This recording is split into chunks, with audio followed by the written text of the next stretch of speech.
കൊല്ലത്തിന് പടവീട് ക്ഷേത്രത്തില് ശ്രദ്ധയോടുകൂടിയിരിക്കുന്ന ഒരു വലിയ സമൂഹം തന്നെ ഉണ്ടായിരുന്നു. അത് കഴിഞ്ഞ് ഇവിടെ 3 മണി എന്ന് പറഞ്ഞാൽ കൃത്യം 3 മണിക്ക് ഇവിടുത്തെ പ്രോഗ്രാം ആരംഭിക്കുകയും ചെയ്തു. ഒരു അഗാധമായ ഒരു വിഷയമാണ് യഥാർത്ഥത്തില് ഭാഗവതം എന്ന് പറയുന്നത്. ഭാഗവത ഗ്രന്ഥം പലപ്പോഴും നമ്മളിൽ ഭൂരിഭാഗം വ്യക്തികളും ഭാഗവതത്തിന്റെ ശരിക്കുള്ള പ്രയോഗം മനസ്സിലാക്കിയിട്ടുണ്ടോ എന്നൊരു സംശയം. അത് വായിച്ചു പറഞ്ഞു കൊടുക്കുന്നവരും അത് കേൾക്കുന്നവരും അറിയേണ്ട ഏറ്റവും വലിയ 5 വാക്കുകളുണ്ട്. ആ 5 വാക്കുകൾ പഠിച്ചാലേ ഭാഗവതം എന്നല്ല ഭാരതത്തിലെ ഏത് ഗ്രന്ഥത്തെക്കുറിച്ചും അറിയാൻ സാധിക്കും. Mind, thoughts, action, result, reward. മനസ്സ്, ആ മനസ്സിൽ നിന്ന് ചിന്തകൾ. Mind, thoughts. ചിന്തകളിൽ നിന്നാണ് കർമ്മം വരിക, ആക്ഷൻ. Mind, thoughts, action. മനസ്സ്, ചിന്തകൾ, കർമ്മം. അത് 3 നമുക്ക് സ്വാധീനമുള്ളതാണ്. പിന്നെ 2 എണ്ണം കർമ്മഫലം, കർമ്മത്തിന്റെ പ്രതിഫലം, റിസൾട്ട്, റിവാർഡ്.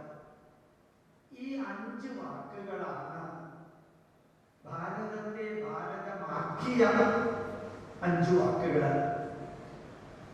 ഇവിടെ ആയിരക്കണക്കിന് ഗ്രന്ഥങ്ങൾ ഉണ്ടായിരുന്നു, ഇപ്പോഴുമുണ്ട്. ആയിരക്കണക്കിന് ആചാര്യന്മാര് ആയിരക്കണക്കിന് വിഷയങ്ങൾ ചേർത്ത് ആയിരക്കണക്കിന് വർഷങ്ങളായിട്ട് നമുക്ക് എഴുതി തന്ന ഗ്രന്ഥങ്ങൾ ആ വലിയ ഇമ്പോർട്ടൻ്റാണ്. ആയിരക്കണക്കിന് ആചാര്യന്മാര് ആയിരക്കണക്കിന് ഗ്രന്ഥങ്ങള് ആയിരക്കണക്കിന് വിഷയങ്ങൾ ചേർത്ത് കഴിഞ്ഞ ആയിരക്കണക്കിന് വർഷങ്ങളായിട്ട് നമുക്ക് എഴുതി തന്നു. ലോകത്തിലെ 9 മതങ്ങളുള്ളത് 8 മതത്തിലും ഒരു ഗ്രന്ഥമേ ഉള്ളൂ, ഒരു ആചാര്യനുള്ളൂ.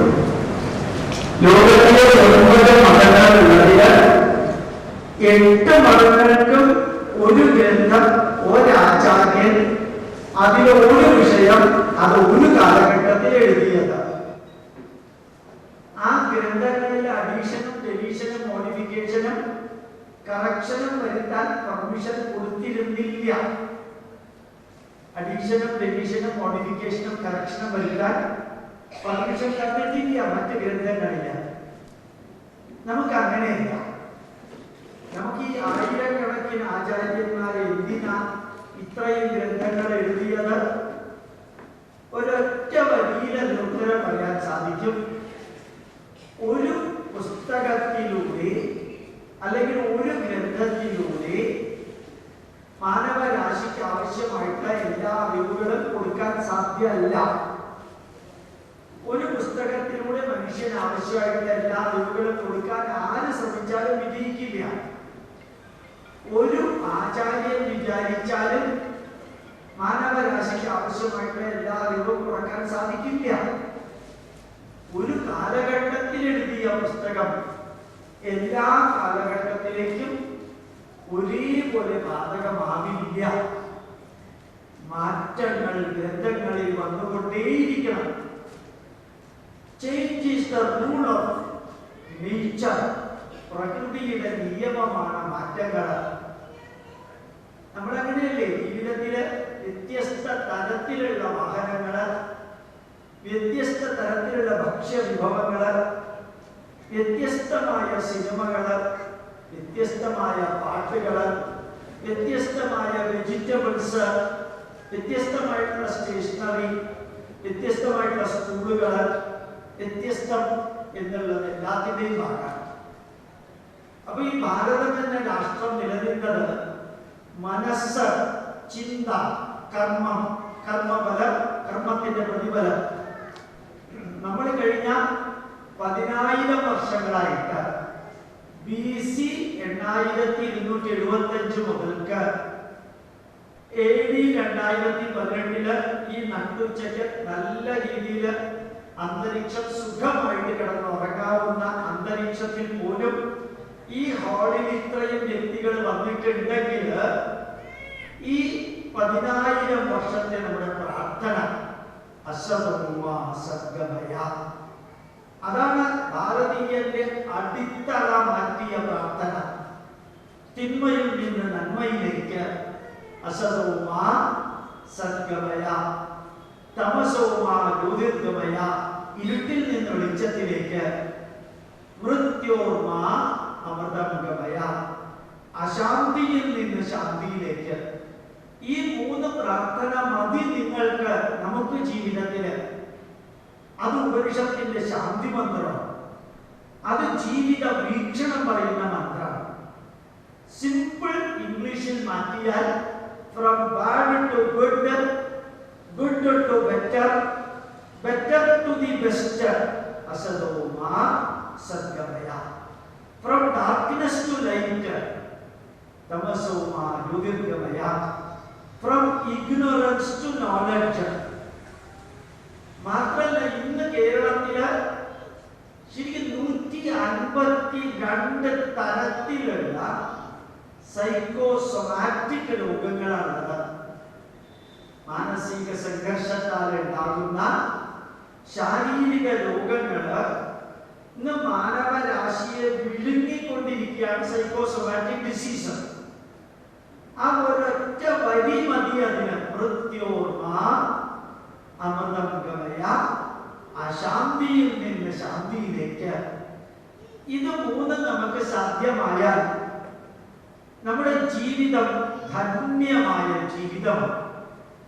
12 ലക്ഷം തരത്തിലുള്ള ജന്തുക്കളില് 12 ലക്ഷം തരത്തിലുള്ള ജന്തുക്കളില് പാസ്റ്റും പ്രസന്റും ഫ്യൂച്ചറും കണക്ട് ചെയ്യാൻ സാധിക്കുന്ന, പാസ്റ്റ്, പ്രസന്റ്, ഫ്യൂച്ചർ, ഭൂതകാലം, വർത്തമാനം, ഭാവി കണക്ട് ചെയ്യാൻ സാധിക്കുന്ന ഒരേ ഒരു ജീവി മനുഷ്യനാണ്. ആ മനുഷ്യൻ ഇന്നലെ സംഭവിച്ചതും ഇന്നലെ ചെയ്തതുമായ തിന്മകളിൽ നിന്ന് ഇന്നത്തേക്ക് മോചനം നേടി ഇന്നത്തേക്കാൾ നന്മ നാളെ ചെയ്യാവുന്ന ലെവലിലേക്ക് മാറുകയാണെങ്കിൽ ആ ജീവിതത്തെയാണ് നമ്മൾ ഗ്ലോറിയസ് ലൈഫ് എന്ന് പറയാം. Useful, purposeful, fruitful, meaningful life. 4 വാക്കുകൾ ഓർമ്മിക്കാൻ സാധിക്കുമെങ്കിൽ ഒരു മിനിറ്റും ഈ 4 വാക്കുകളും ജീവിതത്തിൽ പ്രയോജനപ്പെടുത്താം. Useful life, purposeful life, fruitful life, in short, meaningful life. പ്രയോജനപ്രദമായ ഒരു ജീവിതം, ലക്ഷ്യബോധമുള്ള ഒരു ജീവിതം, ഫലപ്രദമായ ഒരു ജീവിതം, അർത്ഥവത്തായ ഒരു ജീവിതം. പ്രയോജനപ്രദം, ലക്ഷ്യബോധം, ഫലപ്രദം, അർത്ഥവത്തം ആയ ഒരു ജീവിതമാക്കി എന്റെ ജന്മം തീരണമെങ്കിൽ മഹാകവി ഉള്ളൂര് പറഞ്ഞ വരിയുണ്ട്. നമുക്ക് നാമേ മണിവത് നാഗം നരകവും അതുപോലെ. ആ വരിക്ക് ചെറിയ അർത്ഥമൊന്നുമല്ല. നമ്മൾ വിചാരിച്ചിരിക്കുന്നു ഈശ്വരൻ എന്നെ ശിക്ഷിച്ചു, അല്ലെങ്കിൽ ദൈവം എന്നെ രക്ഷിച്ചു. പദപ്രയോഗം ശരിയാണ്. ഭാരതീയന് ഒരിക്കലും ഈശ്വരനാണ് ശിക്ഷ തരുന്നത് എന്ന് പറഞ്ഞിട്ടില്ല. ശരിക്കും കൃഷ്ണൻ ഭഗവത്ഗീതയില് എനിക്ക് ഇഷ്ടമുള്ളവനെന്നോ ഇഷ്ടമില്ലാത്തവനെന്നോ അങ്ങനെ ഒരു വിഭാഗം ആൾക്കാരില്ല. എനിക്ക് എല്ലാവരും ഒരുപോലെ തന്നെയാണ്. ആരെയും നിങ്ങൾ തരുന്നത് കൊണ്ട് ഞാൻ ഓവറായിട്ട് സന്തോഷിക്കുകയോ നിങ്ങൾ എനിക്ക് തരാത്തത് കൊണ്ട് എനിക്ക് ദുഃഖിക്കുകയോ ചെയ്യേണ്ട ആവശ്യമില്ല. Whenever the system in equilibrium is disturbed, the system will adjust എന്നാണ്. Whenever the system in equilibrium is disturbed, God will adjust എന്നല്ല പറഞ്ഞിരിക്കുന്നത്. System will adjust itself in such a way that effect of the disturbance will be nullified. അപ്പോ നമ്മുടെ മനസ്സ്, നമ്മുടെ ശരീരം, നമ്മുടെ കുടുംബാന്തരീക്ഷം, നമ്മുടെ സംസ്കാരം, നമ്മുടെ സമൂഹം, നമ്മുടെ രാഷ്ട്രം, ആറെണ്ണം: mind, body, family, culture, society, nation. ഈ ആറെണ്ണത്തിനെ അസതോമ സദ്ഗമയ, തമസോമ ജ്യോതിർഗമയ, മൃത്യോർമ അമൃതം ഗമയ. ആ പ്രയാണം നടത്തണമെങ്കിൽ ആദ്യം മാറ്റം വരേണ്ടത് മനസ്സിലാണ്. ആദ്യം മാറ്റം വരേണ്ടത് മനസ്സിലാണ്. മന ഏവ മനുഷ്യാണാം കാരണം ബന്ധമോക്ഷയോഹോ ബന്ധായ വിഷയാസക്തം മുക്തം നിർവിഷയം സ്മൃതം. ഈ ലോകത്തിൽ നമുക്ക് സ്നേഹം, ബഹുമാനം, ആദരവ്, കടമ, കടപ്പാട്, കരുണ, ദയ, സംതൃപ്തി, ചാരിതാർത്ഥ്യം, നിർഭയത്വം, ഇത് പോസിറ്റീവ് വികാരങ്ങൾ. ഈ ജീവിതത്തിൽ നമുക്ക് വാശി, പക, വിദ്വേഷം, അസൂയ, അഹങ്കാരം, കുരിഷ്ട, കുശുമ്പ, പരദൂഷണം, പാലകപ്പ്, കാലുവാദന, കുഞ്ഞായ്മ, 10. ഈ രണ്ടും 10 പോസിറ്റീവും 10 നെഗറ്റീവും ഉള്ളത് ഒരേ മനസ്സിനകത്താണ്. ഒരേ മനസ്സിലാണ് ഈ 10 പോസിറ്റീവ് ഉള്ളത്, 10 നെഗറ്റീവ് ഉള്ളത്. അപ്പൊ നമ്മളുടെ ജീവിതത്തിലെ യാത്രയില് നമ്മൾ പ്രാർത്ഥിക്കേണ്ടതും സ്വർഗത്തിലേക്ക് പോകണമേ എന്നല്ല. പ്രാർത്ഥിക്കേണ്ടതും ശരിക്കും തിന്മയിൽ നിന്ന് ഞങ്ങളെ നന്മയിലേക്ക് കൊണ്ടുപോകണം. ഇന്നലെ വരെ 10 പ്രാവശ്യം ദേഷ്യപ്പെട്ടിട്ടുണ്ടെങ്കിൽ ഇന്നത് 6 ആവണം, നാളെ 4 പ്രാവശ്യമാവണം. അടുത്ത ആഴ്ചയാവുമ്പോ ആഴ്ചയിൽ 1-2 പ്രാവശ്യം ദേഷ്യപ്പെടുന്ന വ്യക്തി, അങ്ങനെ ഇടയ്ക്ക് ദേഷ്യപ്പെടാറുള്ളൂ. പണ്ട് ഇയാൾ നിരന്തരം ദേഷ്യപ്പെടുന്ന വ്യക്തിയാണ്. അതിൽ നിന്ന് മാറി. പണ്ട് അയാൾക്ക് എന്ത് വാശിയും പകയുമായിരുന്നു, ഇപ്പൊ അയാൾ അതിനെക്കുറിച്ച് ചിന്തിക്കാതെ ഇല്ല. പണ്ട് അയാളുടെ ദേഷ്യപ്പെട്ടാൽ പിന്നെ 4 ദിവസത്തേക്ക് അയാൾ പിന്നെ മിണ്ടില്ല. ഇപ്പൊ അങ്ങനെയില്ല. 10 മണിക്ക് ദേഷ്യപ്പെട്ടാൽ 10:01 അയാൾ നോർമലായി. അപ്പൊ ദേഷ്യപ്പെടില്ല എന്നല്ല, ദേഷ്യപ്പെട്ടുകൊണ്ടേയിരിക്കില്ല. വാശി ഇല്ലാത്ത മനുഷ്യനാണെന്നല്ല, വാശി നിലനിർത്താത്ത മനുഷ്യനാണ്. അഹങ്കാരമില്ല എന്നുള്ളതല്ല, 1 മിനിറ്റ് അഹങ്കരിക്കും, പിന്നെ നോർമലാണ്. അതാണ് ഈ തിന്മയിൽ നിന്ന് നന്മയിലേക്കുള്ള പ്രയാണം. നല്ല മനുഷ്യൻ എന്ന് പറഞ്ഞാല് നന്മകള് കൂടുതലും തിന്മകള് കുറഞ്ഞ ആളും എന്നേ അർത്ഥമുള്ളൂ. നല്ലത് മാത്രമുള്ള ആളെന്ന് അർത്ഥമില്ല നല്ല മനുഷ്യനില്ല. ചീത്ത മനുഷ്യൻ എന്ന് പറഞ്ഞാൽ ചീത്ത മാത്രമുള്ള ആള് എന്ന് അർത്ഥമില്ല. നല്ല മനുഷ്യനില് നന്മ കൂടുതലും, ചീത്ത മനുഷ്യരിൽ നമ്മൾ പദപ്രയോഗം നടത്തുന്നുണ്ടെങ്കിൽ തിന്മ കൂടുതലും ഉള്ളവരാണ്. അപ്പൊ നമ്മളുടെ ജീവിത ലക്ഷ്യം എന്ന് പറയുന്നത് ശരിക്കും എത്രത്തോളം നമുക്ക് തിന്മകളുടെ എണ്ണവും താഴ്ചയും കുറഞ്ഞ് നന്മയിലേക്ക് പോകാൻ സാധിക്കുമോ, അതാണ് നമുക്ക് നാമേ പണിവത് നാഗം. നമ്മുടെ സ്വർഗവും നരകമൊക്കെ നമ്മൾ തന്നെ പണിയുന്നത്. എനിക്ക് നിങ്ങളെ കണ്ട് ചിരിക്കാൻ സാധിച്ചാൽ തീർച്ചയായിട്ടും നിങ്ങൾ എന്നെ കണ്ട് ചിരിക്കും. ഞാൻ എന്റെ മുഖം നിങ്ങളെ കാണുമ്പോൾ ചീഞ്ഞ തണ്ണീർമത്തൻ മാതിരി വെച്ചോണ്ടിരുന്നാൽ നിങ്ങൾ എന്നെ കാണുമ്പോഴും മുഖം ചീഞ്ഞ തണ്ണീർമത്തൻ മാതിരി വെക്കും. For every action there is an equal and opposite reaction. For every good action there is an equal and opposite good reaction. For every bad action there is an equal and opposite bad reaction. അത് സ്വാഭാവികമാണ്, പ്രകൃതിയുടെ നിയമമാണ്. അപ്പൊ യഥാർത്ഥത്തില് ഈ മനസ്സിലുള്ള വാശി, പക, വിദ്വേഷം, അസൂയ തുടങ്ങിയ നെഗറ്റീവുകൾ അതില്ലാതെയാക്കാൻ പറ്റില്ല. അതുണ്ട്. അതിന്റെ അളവ് കുറച്ച് നമുക്കതിൽ സ്നേഹത്തിന്റെയും നന്മയുടെയും അളവുകൾ കൂട്ടാൻ എന്താ വഴി? ഇരുട്ടിൽ നിന്ന് വെളിച്ചത്തിലേക്ക് മനസ്സിനെ കൊണ്ടുപോകാൻ എന്താ വഴി? അശാന്തിയിൽ നിന്ന് ശാന്തിയിലേക്ക് മനസ്സിനെ കൊണ്ടുപോകാൻ എന്താ വഴി? 4 വാക്ക്: listening, watching, discussing, thinking. Listening, watching, discussing, thinking. കേൾക്കുക, നല്ല കാര്യങ്ങൾ കേൾക്കുക, നല്ല കാര്യങ്ങൾ കാണുക, നന്മ നിറഞ്ഞത് ചർച്ച ചെയ്യുക, നല്ല രീതിയിൽ ചിന്തിക്കുക. എന്ത് കേൾക്കണം, എന്ത് കാണണം, എന്ത് ചർച്ച ചെയ്യണം, എന്ത് ചിന്തിക്കണം? ഒരു വരിയിൽ പറയാം. മഹാഭാഗ്യം കൊണ്ട് ഞാൻ MBA ഡിഗ്രി എടുത്തത് 2 വർഷം മുമ്പാണ്. IIT ബോംബെ ക്യാമ്പസിലായിരുന്നു ഞങ്ങളുടെ ഇന്റർവ്യൂ. 14 ദിവസമായിരുന്നു MBAക്ക് കോൺട്രാക്ട് ക്ലാസ്. IIT പ്രൊഫസർമാർ ആണ് എടുത്തത്. ഈ 14 ദിവസവും രാവിലെ 7 മുതൽ രാത്രി 7 വരെ സാറ്റർഡേ സൺഡേ ഉൾപ്പെടെയുള്ള ക്ലാസ്സുകളിൽ MBAക്ക് അവർ ഞങ്ങൾക്ക് എടുത്തത് 4 വിഷയമാണ്. ബിസിനസ്സുമായി ബന്ധപ്പെട്ട കഥകള്, ബിസിനസ്സുമായി ബന്ധപ്പെട്ട അനുഭവങ്ങള്, ബിസിനസ്സുമായി ബന്ധപ്പെട്ട ഉപദേശങ്ങള്, ബിസിനസ്സുമായി ബന്ധപ്പെട്ട ജീവിത സത്യങ്ങള്. അപ്പൊ stories, experiences, messages, truth and fact about life 4 അവർ എടുത്തിട്ടുള്ളൂ. 7 മണിക്ക് ക്ലാസ്സിൽ എന്റെ മെന്റർ ഡോക്ടർ YLN മൂർത്തിയാണ്. ഹാർവാർഡ് യൂണിവേഴ്സിറ്റിയിൽ PhD എടുത്ത് വന്ന ആളാണ്. അദ്ദേഹം ഗുഡ് മോർണിംഗ് എന്ന് പോലും പറയില്ല, ഡിയർ ഫ്രണ്ട്സ് എന്ന് പോലും പറയില്ല. ഞങ്ങൾ 58 പേര്, 24 പേര് ഡെൻമാർക്കിൽ നിന്ന് വന്നത്, ബാക്കി ഇന്ത്യയിലെ ടോപ്പ് കമ്പനിയിലെ ആൾക്കാർ. Let us listen a story എന്ന് പറഞ്ഞിട്ട് 7 മണിക്ക് തുടങ്ങുന്നത്. നല്ല ഒരു കഥ, ആമയും മുയലിന്റെയും കഥയാണ്.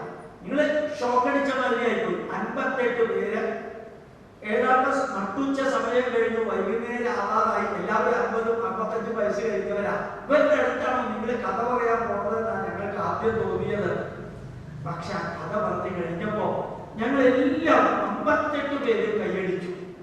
ഞാൻ നിങ്ങളോട് പറയാൻ ആഗ്രഹിച്ചത്, നിങ്ങൾ MBA master of business administration പഠിക്കുകയാണെങ്കിൽ അക്കൗണ്ടൻസി എന്ന സബ്ജക്ട് മാറ്റിവെച്ചാൽ, അക്കൗണ്ടിങ് എന്ന സബ്ജക്ട് മാറ്റിവെച്ചാൽ ബാക്കി പഠിക്കുന്നത് 4 വിഷയമാണ്. ബിസിനസിന്റെ കഥകള്, ബിസിനസ്സുകാരുടെ അനുഭവങ്ങള്, ബിസിനസ്സുകാർക്ക് വേണ്ടിയുള്ള ഉപദേശങ്ങള്, ബിസിനസ്സുമായി ബന്ധപ്പെട്ട ജീവിത യാഥാർത്ഥ്യങ്ങളാണ് MBAക്ക് പഠിക്കുന്നത്. നമ്മുടെ പൂർവികര് ഈ 10,000 വർഷമായിട്ടും നമുക്ക് പറഞ്ഞു തന്നതും ഈ 4 വിഷയങ്ങളാണ്. ജീവിതവുമായി ബന്ധപ്പെട്ട കഥകള്, ജീവിതവുമായി ബന്ധപ്പെട്ട അനുഭവങ്ങള്, ജീവിതവുമായി ബന്ധപ്പെട്ട ഉപദേശങ്ങള്, ജീവിത യാഥാർത്ഥ്യങ്ങള്. ഈ 4 വാക്കുകൾ മറക്കരുത്. അത് എപ്പോഴും നമുക്ക് പ്രയോജനപ്പെടും. അത് ഇപ്പൊ കേട്ട് ഇപ്പൊ വിടാനുള്ളതല്ല. ഞാൻ പറയുന്ന ബാക്കി കാര്യങ്ങൾ വിട്ടാലും വിരോധമില്ല. കുറച്ചു മുമ്പ് പറഞ്ഞ 6 വാക്ക്, മനസ്സ്, ശരീരം, കുടുംബം, സംസ്കാരം, സമൂഹം, രാഷ്ട്രം, ഇതിനെ തിന്മയിൽ നിന്ന് നന്മയിലേക്ക്, ഇരുട്ടിൽ നിന്ന് വെളിച്ചത്തിലേക്ക്, അശാന്തിയിൽ നിന്ന് ശാന്തിയിലേക്ക്. അതിനു മുമ്പ് പറഞ്ഞ വാക്കുകൾ 5 വാക്ക്: mind, thoughts, action, result, reward. അതിൽ മൈൻഡിൽ മാറ്റം വരുത്തിയാൽ തോട്ട്സിൽ മാറ്റം വരും.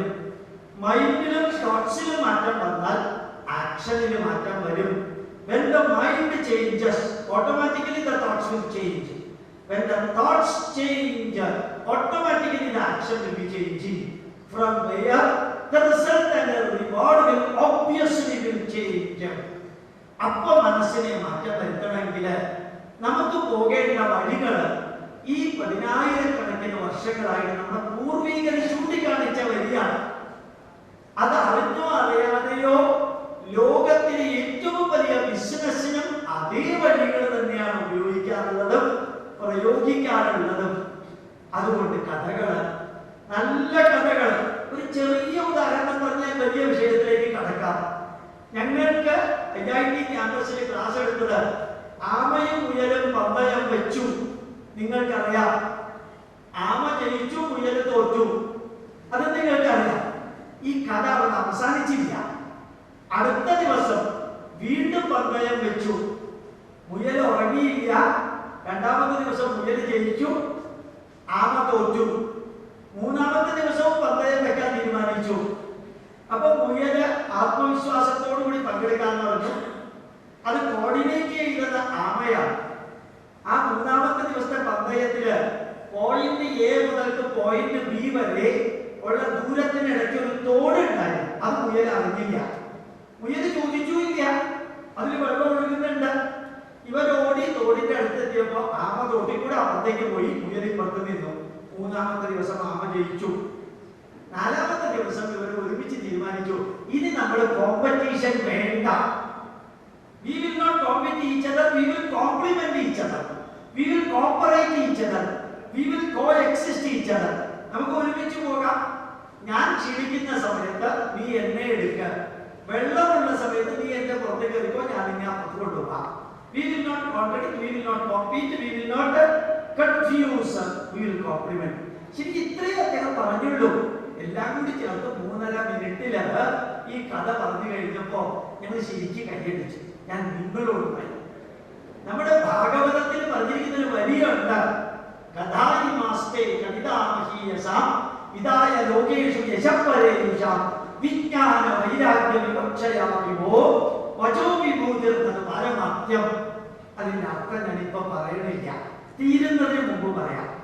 അപ്പോ നമ്മളുടെ മനസ്സ് മാറ്റണമെങ്കിൽ ഒരു 5 വയസ്സായ കുട്ടിയുടെ മനസ്സ് മാറ്റാനുള്ള ടെക്നിക്ക് 50 വയസ്സായിട്ടുള്ള വ്യക്തിയിൽ ഇഫക്റ്റീവ് ആവില്ല. 50 വയസ്സായിട്ടുള്ള വ്യക്തിയുടെ മെന്റൽ ആറ്റിറ്റ്യൂഡ് മാറ്റാനുള്ള ടെക്നിക്ക് 10 വയസ്സുകാരനിൽ ഇംപ്ലിമെന്റ് ചെയ്യാൻ പറ്റില്ല. When you are growing continuously, when you are elevating, progressing, developing, march forward continuously, remember that we are academically growing. നമ്മൾ വിദ്യാഭ്യാസപരമായിട്ട് വളരുകയാണ്, സോഷ്യലി ഗ്രോയിങ്, ഭൗതികമായിട്ട് സാമൂഹികമായിട്ട് വളരുന്നു, സൈക്കോളജിക്കലി ഗ്രോയിങ്, മനഃശാസ്ത്രപരമായിട്ട് വളരുന്നു, mentally we are growing, spiritually we are growing. ഒരു മനുഷ്യൻ വളരുന്നു എന്ന് പറയുന്നത് ഒരു ചെടി വളരുന്ന മാതിരിയല്ല. ചെടിയുടെ വളർച്ച അതിന്റെ ഇലകളും ശിഖരങ്ങളുടെയും എണ്ണം കൂടുന്നു എന്നുള്ളതാണ് ചെടിയുടെ വളർച്ച. മനുഷ്യന്റെ വളർച്ച അങ്ങനെയല്ല. അയാൾ intellectually growing, socially growing, spiritually growing, psychologically growing, psychiatrically growing, spiritually he is growing. അങ്ങനെ മനുഷ്യന്റെ വളർച്ച സമഗ്രമായിട്ടുള്ള വളർച്ചയാണ്.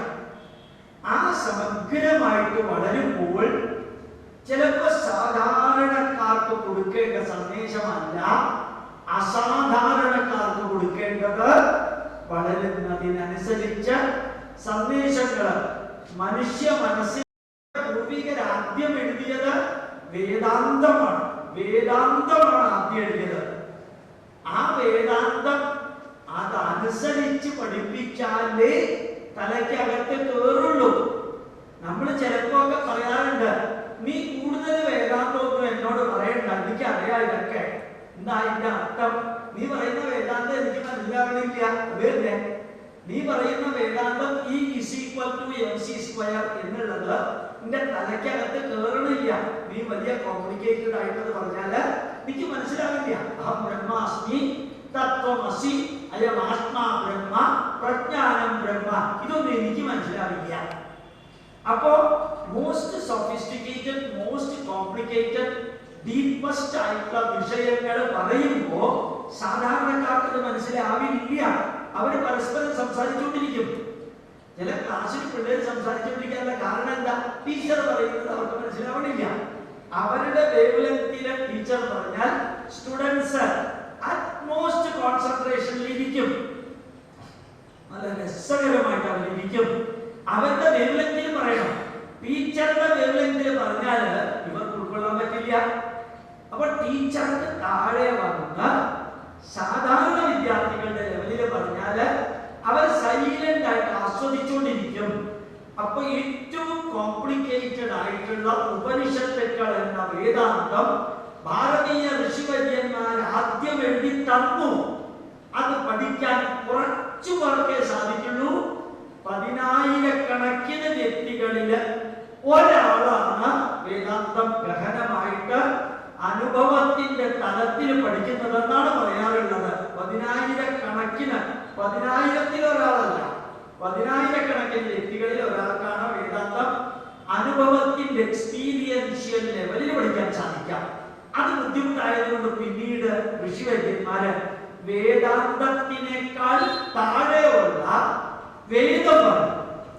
സംഗച്ഛധ്വം സംവദധ്വം സംഭോമനാംശിജാനതാ ദേവാഭാഗം യദാ പൂർവേ സഞ്ജാനാനാ ഉപാസതേ സമാനോ മന്ത്രസമിതി സമാനീ സമാനം മനസഃ ചിത്തമേഷാം സമാനം മന്ത്രമഭിമന്ത്രയേവ സമാനേന വോഹ വിചാര്യോമി സമാനീവ ആഗൂതി സമാനാ ഹൃദയാനിവ സമാനമസ്തു മനോ യദാ ആവസു സഹസതി.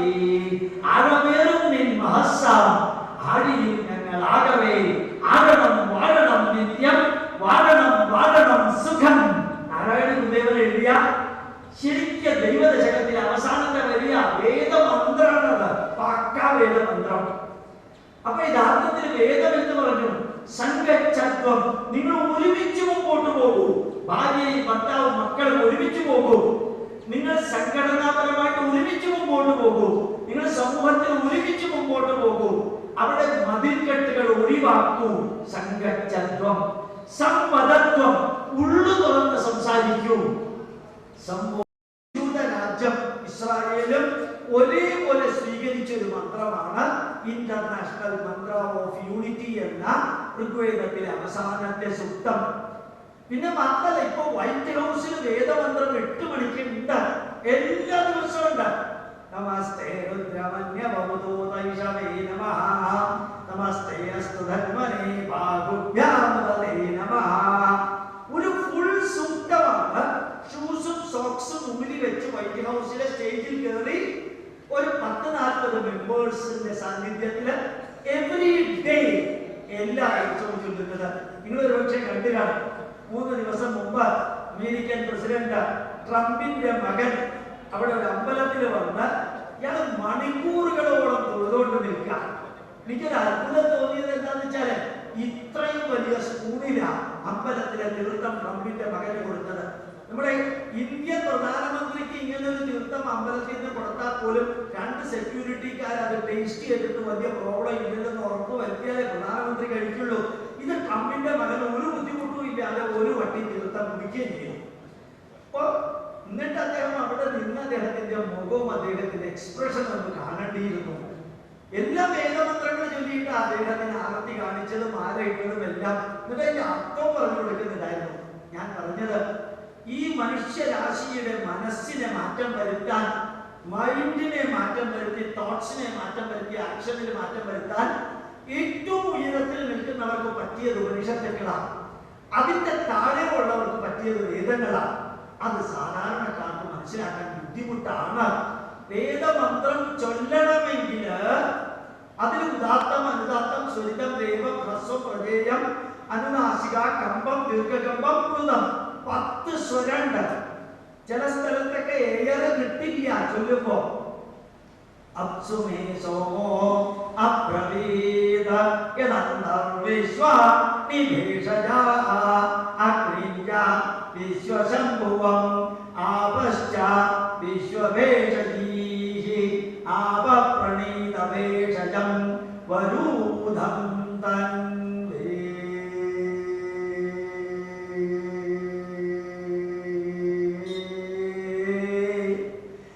ഏവമാ ജ്യോത്സ സൂര്യം ദൃശേ ഇദമാവ പ്രവഹലയ കിഞ്ചതുദിതം മയി യദ്വാഹമവിദുദ്രോഹയ വാശ്യേവാഉദാനൃതം. ഇങ്ങനെ വേദം പഠിക്കാൻ ബുദ്ധിമുട്ടാണ്. ഉപനിഷത്തുക്കൾ പഠിക്കാൻ വ്യാഖ്യാനം വേണം, വേദം മനസ്സിലാക്കാൻ വായിക്കാൻ പോലും ഗുരു വേണം. സാധാരണക്കാർക്ക് പ്രാപ്യമല്ല. അതുകൊണ്ട് വേദം പഠിക്കണ്ട, വേദം പഠിക്കണമെന്നില്ല എന്ന് നമ്മുടെ പൂർവികർ പറഞ്ഞു. വേദം പഠിക്കരുതെന്ന് അവർ പറഞ്ഞില്ല. വേദം പഠിക്കണ്ട, വേദം പഠിക്കണമെന്നില്ല എന്ന് പൂർവികർ പറഞ്ഞു. വേദം പഠിക്കരുതെന്ന് പറഞ്ഞില്ല. കാരണം അത് ബുദ്ധിമുട്ടാണ്. ഒരക്ഷരം മാറിയാൽ അർത്ഥം തന്നെ ചിലപ്പോൾ മാറിയെന്ന് വരും. ഗായത്രി മന്ത്രം ചൊല്ലുന്നവർ തന്നെ, ഞാൻ പറയുന്നത് ഇപ്പൊ കേട്ടത് ഉടനെ മറന്നേക്കോ, മനസ്സിൽ വെച്ചോണ്ടിരിക്കണ്ട. ഓം തത്സവിതുർവരേണ്യം ഭർഗോ ദേവസ്യ ധീമഹി ധിയോ യോ ന പ്രചോദയാത്. അമർത്തി ചൊല്ലണം. അമർത്തി ചൊല്ലാതെ നോർമലായിട്ട് ചൊല്ലിയാൽ കറക്റ്റ് ഓപ്പോസിറ്റ് അർത്ഥം. ധിയോ യോ നഃ പ്രചോദയാത്. നഃ എന്ന് പറഞ്ഞാൽ എന്താ? അഹം ആവാം വയം മാം മാ ആവാം നൗ അസ്മാകം നഃ. ഞങ്ങളെ. ഞങ്ങളെ എന്നുള്ളതില് വരികൾക്കിടയ്ക്ക് വിസർഗം വരികയാണെങ്കിൽ വിസർഗം പറയണ്ട, പകരം അമർത്തി പറഞ്ഞാൽ മതി. ആ അമർത്തി പറയാതെ ധിയോ യോ ന പ്രചോദയാത് എന്ന് പറഞ്ഞാൽ അർത്ഥം എന്താ? സർവചരാചരങ്ങൾക്കും ചൈതന്യം പകരുന്ന സൂര്യദേവ പ്രചോദിപ്പിക്കാതിരുന്നാലും പ്രചോദിപ്പിക്കണ്ട. ന ആഗച്ഛതു വരണ്ട, ന ഗച്ഛതു പോകണ്ട, ന ഉപവിശതു ഇരിക്കണ്ട, ന ഉത്തിഷ്ഠതു എഴുന്നേൽക്കണ്ട, ന ഘാതതു ഭക്ഷണം കഴിക്കേണ്ട, ന ഗാതതു പാടണ്ട. നാന്നുവെച്ചാൽ അരുതെന്ന. നഹ ഞങ്ങളെ. ആ ഒരക്ഷരം തെറ്റിയാൽ അർത്ഥം തെറ്റും. അതുകൊണ്ട് നിങ്ങൾ അതിനെക്കുറിച്ച് ശ്രദ്ധിക്കേണ്ട. വേദമന്ത്രത്തിന് ഒരു നല്ലവണ്ണം വരേണമേ ഗുരുവായൂരപ്പ എന്ന് പറയുന്നതിന് പകരം നല്ല വണ്ണം വരേണമേ ഗുരുവായൂരപ്പ എന്ന് പറഞ്ഞത് എന്തായിരിക്കും അർത്ഥം? ഒരുമിച്ച് പറയേണ്ട നല്ലവണ്ണം വരേണമെന്നതിന് നല്ല വണ്ണം വരേണമേ. പ്രേമിച്ച തോർത്തുകൊണ്ട് നടന്നു ഞാൻ, പ്രേമിച്ച തോർത്തുകൊണ്ട് നടന്നു ഞാൻ. അർത്ഥം മനസ്സിലായ വ്യത്യാസം? മനസ്സിലായാൽ നന്നായി, ഇല്ലെങ്കിൽ അതിനേക്കാൾ നന്നായി. ഓർമ്മിക്കുക, അക്ഷരങ്ങള്, വാക്കുകള് വേദത്തിന്റെ ശരീരമാണ്. സ്വരം വേദത്തിന്റെ ജീവനാണ്. വേദത്തിന്റെ ആത്മാവാണ് വേദത്തിന്റെ സ്വരം. എല്ലാവർക്കും എത്താൻ പറ്റില്ല. അപ്പൊ വേദാന്തം എല്ലാവരും പഠിക്കണമെന്നില്ല, അതിന്റെ താഴെയുള്ള വേദം എല്ലാവരും പഠിക്കണമെന്നില്ല. അതിന്റെ താഴെ വാൽമീകി രാമായണം. ആ വാൽമീകി രാമായണം 24,000 ശ്ലോകം. ഗായത്രി മന്ത്രം മുകളിൽ നിന്ന് ചുവട്ടിലേക്ക് എഴുതിയാൽ 24 അക്ഷരം. ഗായത്രി മന്ത്രത്തിന് 24 അക്ഷരമാണ്. ആ 24 അക്ഷരത്തിന് 24,000 ശ്ലോകമാക്കി മാറ്റിയതാണ്. ഇന്നും വാൽമീകി മഹർഷിയുടെ ഗുരു ആരാണെന്ന് അറിഞ്ഞൂടാ. കാട്ടാളനായിരുന്ന രത്നാകരൻ സ്വയം മഹർഷിയായി മാറി അകത്തുള്ള അറിവ് പുറത്തേക്കെടുത്ത് ഒരു പക്ഷിയെ വേടൻ അമ്പെയ്ത് കൊന്നത് താഴെ വീഴുന്നത് കണ്ട് പെടയുന്ന പക്ഷിയുടെയും മുകളിൽ നിന്ന് നോക്കുന്ന പക്ഷിയുടെയും ശോകം ശ്ലോകമായി മാറിയതാണ്. ശ്ലോകമായി മാറിയതാണ് വാൽമീകി രാമായണം. അതായത് വാൽമീകി രാമായണം തുടക്കം മുതൽ അവസാനം വരെ ട്രാജഡിയാണ്. എത്ര പേർക്ക് അറിയാമെന്നുള്ളത് എനിക്ക് അറിഞ്ഞൂടാ. ദശരഥൻ 16 വർഷം ശബ്ദശാസ്ത്രം പഠിച്ച ദശരഥന് 16 വർഷം ശബ്ദശാസ്ത്രം പഠിച്ച ദശരഥന് കുടത്തിന് വെള്ളം നിറയുന്ന ശബ്ദവും ആന വെള്ളം കുടിക്കുന്ന ശബ്ദവും തമ്മിൽ തിരിച്ചറിയാൻ പറ്റാതെ പോയ അറിവുണ്ടെന്ന് അഹങ്കരിച്ചു പറ്റിയ അബദ്ധം. ധർമ്മശാസ്ത്ര നിയമം ലംഘിച്ച ദശരഥൻ സൂര്യൻ അസ്തമിച്ചാൽ വേട്ടയാടരുത് എന്നുള്ളത് ലംഘിച്ചിട്ടാണ് ആനയ്ക്ക് നേരെ ആനയാണെന്ന് വിചാരിച്ച് അമ്പെയ്തത്. മറ്റൊന്ന്, ചക്രവർത്തിയായ ദശരഥൻ തന്റെ കാൽ കീഴിൽ എല്ലാം ഉണ്ടെന്ന് ഒരു പക്ഷെ ധരിച്ചിട്ടുണ്ടാവാം. ആ ദശരഥന് പറ്റിയ അബദ്ധമാണ് പുലി, സിംഹം, കരടി, ചെന്നായ 4 എണ്ണത്തിനെ മാത്രമേ വേട്ടയാടാൻ പെർമിഷൻ ഉള്ളൂ ധർമ്മശാസ്ത്രത്തില്. ആനയെ വേട്ടയാടാൻ പെർമിഷൻ ഇല്ല. ആ ധർമ്മശാസ്ത്ര നിയമം ലംഘിച്ച് നേരെ കയറി ആനയാണെന്ന് വിചാരിച്ചിട്ടായാലും അമ്പെയ്യും. നമ്മൾ പഠിക്കണം. ജീവിതാനുഭവങ്ങള് വേദത്തിൽ ഉപദേശങ്ങളാണുള്ളത്, ഉപനിഷത്തുക്കളിൽ ജീവിത യാഥാർത്ഥ്യങ്ങളാണുള്ളത്. എന്നുകൂടി പറയാം, ഉപനിഷത്തുക്കളില് the truth and fact about life, വേദത്തിലെ പ്യൂർ ഉപദേശങ്ങൾ, മെസ്സേജസ്. വാൽമീകി രാമായണത്തില് പ്യൂർ ആയിട്ടുള്ള അനുഭവങ്ങള്, പ്യൂർ എക്സ്പീരിയൻസസ്, അതിനകത്ത് ഉപദേശങ്ങളുമുണ്ട്. പ്രാധാന്യം അനുഭവങ്ങൾക്ക്. ഇപ്പൊ ദശരഥൻ ആനയെ അമ്പെയ്തു, ആനയല്ല കൊണ്ടത് ശ്രവണകുമാരന്. ആ ധർമ്മശാസ്ത്ര നിയമം ലംഘിച്ചു. അതാ പറ്റിയത്.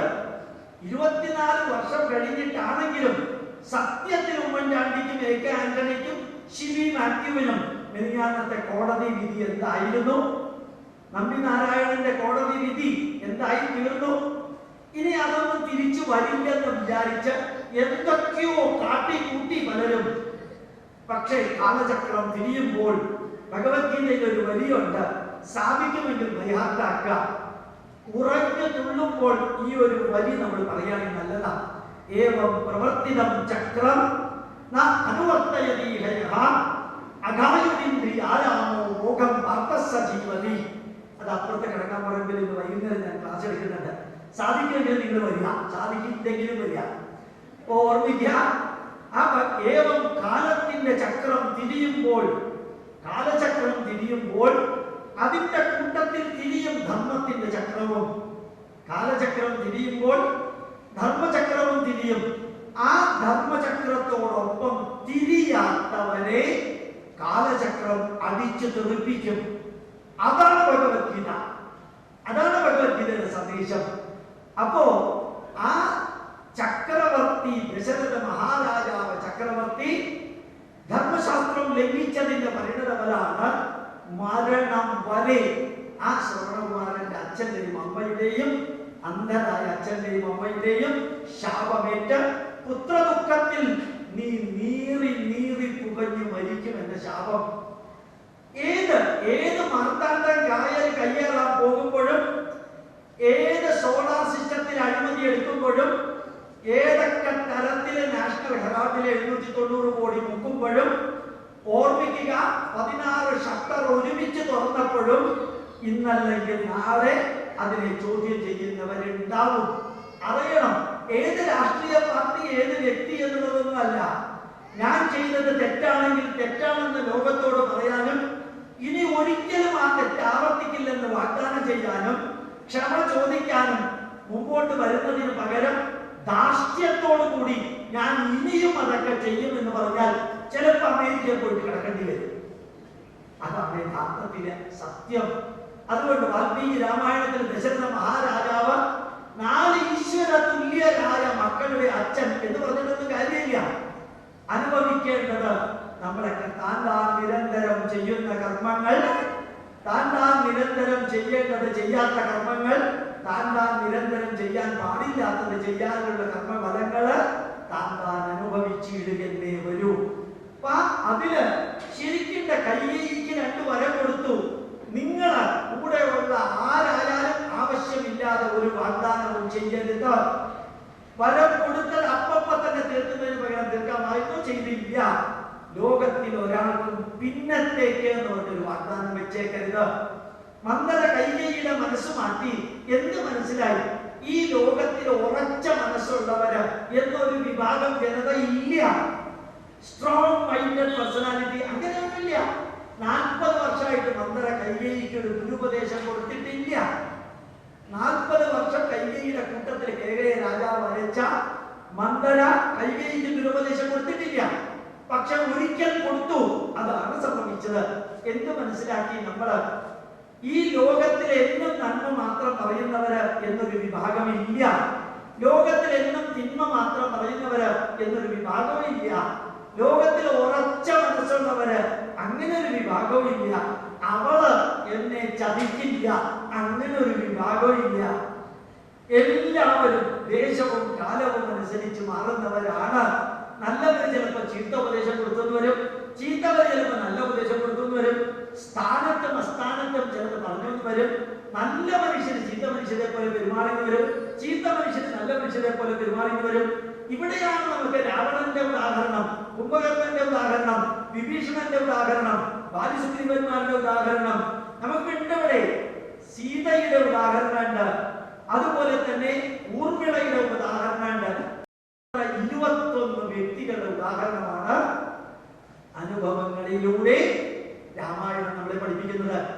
അതും കോംപ്ലിക്കേറ്റഡ് ആണ്. അതിന്റെ താഴെയുള്ള മഹാഭാരതം. ആ മഹാഭാരതത്തില് ശ്രീകൃഷ്ണൻ എന്ന പച്ച മനുഷ്യന്റെ ജീവിതമാണ്. പച്ച മനുഷ്യന്റെ ജീവിതം. ശ്രീകൃഷ്ണൻ ആരാണ് എന്താണെന്ന് അറിയണമെങ്കിൽ ഭാഗവതം വായിച്ചോളൂ. ഭക്തിയുടെ ലെവല് കൂടുതലാണ്. പക്ഷെ മഹാഭാരതം വായിക്കൂ. എന്നെയും നിങ്ങളെയും പോലെ വികാര വിചാരങ്ങളുള്ള ശ്രീരാമനെ കാണണമെങ്കിൽ വാൽമീകി രാമായണം വായിക്കണം. ദൈവമായ ശ്രീരാമനെ കാണണമെങ്കിൽ ബ്രഹ്മാണ്ഡ പുരാണത്തിന്റെ ഭാഗമായ അധ്യാത്മ രാമായണം വായിക്കണം. ഈ ദൈവമായ ഈശ്വരനായ ഭഗവാനായ രാമനെ അറിയണമെങ്കിൽ അധ്യാത്മ രാമായണം വായിക്കണം. ദുഃഖവും വേദനയും വികാരവും വിചാരവുമുള്ള രാമനെയാണ് അറിയേണ്ടതെങ്കിൽ വാൽമീകി രാമായണം വായിക്കണം. പച്ച മനുഷ്യനായിട്ടുള്ള ശ്രീകൃഷ്ണൻ, എന്നെയും നിങ്ങളെയും പോലെ വിചാരങ്ങളുള്ള കൃഷ്ണനെ പഠിക്കണമെങ്കിൽ മഹാഭാരതത്തിലെ 1,25,000 ശ്ലോകങ്ങളില് 65,000 ശ്ലോകങ്ങള് പാണ്ഡവരുടെയും കൗരവരുടെയും അവരുടെ കൂടെ ഉള്ളവരുടെയും ജീവിതാനുഭവങ്ങളാണ്. ഒന്നുകൂടി പറയാം, 1,25,000 ശ്ലോകങ്ങളുള്ള മഹാഭാരതത്തില് പച്ച മനുഷ്യരായ പാണ്ഡവര്, കൗരവര്, അവരുടെ കൂടെ ഉള്ളവര്, ശ്രീകൃഷ്ണൻ ഉൾപ്പെടെ ഉള്ളവരുടെ പ്യൂർലി ജീവിതാനുഭവങ്ങള്, എക്സ്പീരിയൻസസ്, അത് പഠിക്കണമെങ്കിൽ മഹാഭാരതം വായിക്കണം. പിന്നെ 60,000 ശ്ലോകം മഹാഭാരതത്തില് പക്ഷിമൃഗാദികളുടെ കഥകളാണ്. മഹാഭാരതത്തിലെ കഥകൾ എന്ന് പറയുമ്പോൾ പാണ്ഡവരുടെ കഥകളല്ല, പാണ്ഡവരുടെ അനുഭവങ്ങളാണ്. ദുര്യോധനന്റെ കഥയല്ല, പ്രയോഗം തെറ്റാണ്. ദുര്യോധനന്റെ ചരിതം, ധർമ്മപുത്രരുടെ ചരിതം, കുന്തിയുടെ ചരിതം. ചരിതം എന്ന് പറഞ്ഞാൽ എന്താണ്? ചരിത്രം കഥാരൂപത്തിൽ പറയുന്നതിന് പറയുന്ന പേരാണ് ചരിതം.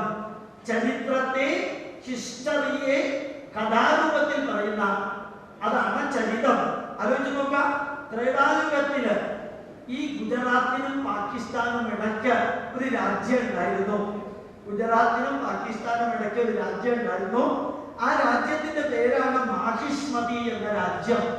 ആ മാഹിഷ്മതി എന്ന രാജ്യത്തിൽ നടന്ന സംഭവമാണ് ബാഹുബലി 1, ബാഹുബലി 2 സിനിമ.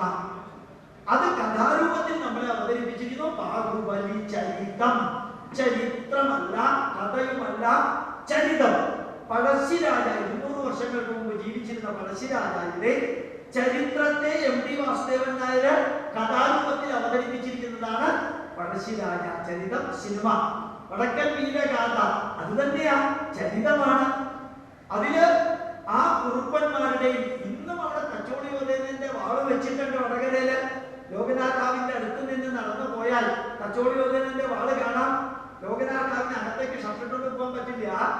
ആ തച്ചോളിയോധനൻ വാൾപ്പയത്ത് നടത്തിയ ചന്തുമാര്, ആ കുറുപ്പന്മാർ ട്രെയിനിങ് കൊടുത്ത സ്ഥലത്ത് ഇന്നുണ്ട്. ആ ലോകനാഥാവിലമ്മയെ തച്ചോളിയോധനൻ പ്രാർത്ഥിച്ച വരികൾ ഇവിടെയുണ്ട്. ഉണ്ണിയാർച്ചയുടെ സംഭവങ്ങളുണ്ട്. ചരിത്രത്തിന്റെ ഭാഗം പാണന്മാര് പാടിക്കൊണ്ട് പോയപ്പോൾ വടക്കൻ വീരഗാഥയിൽ മമ്മൂട്ടി പറഞ്ഞ മാതിരി പാണന്മാർക്ക് ഇഷ്ടമുള്ളത് പാടിക്കൊണ്ട് പോയി, സത്യം അതല്ല എന്ന് മക്കളുടെ മുമ്പിൽ പറയുന്നുണ്ട്. ഇതൊക്കെ കേൾക്കുമ്പോൾ ഹാർട്ട് ബീറ്റ് കൂടും. നമ്മുടെ രാഷ്ട്രത്തിന്റെ ഒറിജിനൽ ചരിത്രം, വീരശൂര പരാക്രമികളായവരുടെ ചരിത്രം ഇതാണ്. 65,000 ശ്ലോകങ്ങളിലൂടെ പാണ്ഡവരുടെയും കൗരവരുടെയും ഭീഷ്മരുടെയും ദ്രോണന്റെയും കർണന്റെയും കൂടെയുള്ളവരുടെ ചരിത്രം. പിന്നെ കഥകള്. അതിൽ നിന്ന് താഴത്തേക്ക് വന്നാൽ 18 പുരാണങ്ങളും 18 ഉപപുരാണങ്ങളുമാണ് പഠിക്കുക. അത് സാധാരണക്കാർക്കുള്ളതാണ്. എന്താ സാധാരണക്കാർക്കുള്ളത്? വലിയ വലിയ തത്വചിന്തകളൊക്കെ വിവരിച്ചാൽ ആർക്കും ഏൽക്കില്ല, അവരുടെ തലയ്ക്കകത്ത് ഏൽക്കില്ല.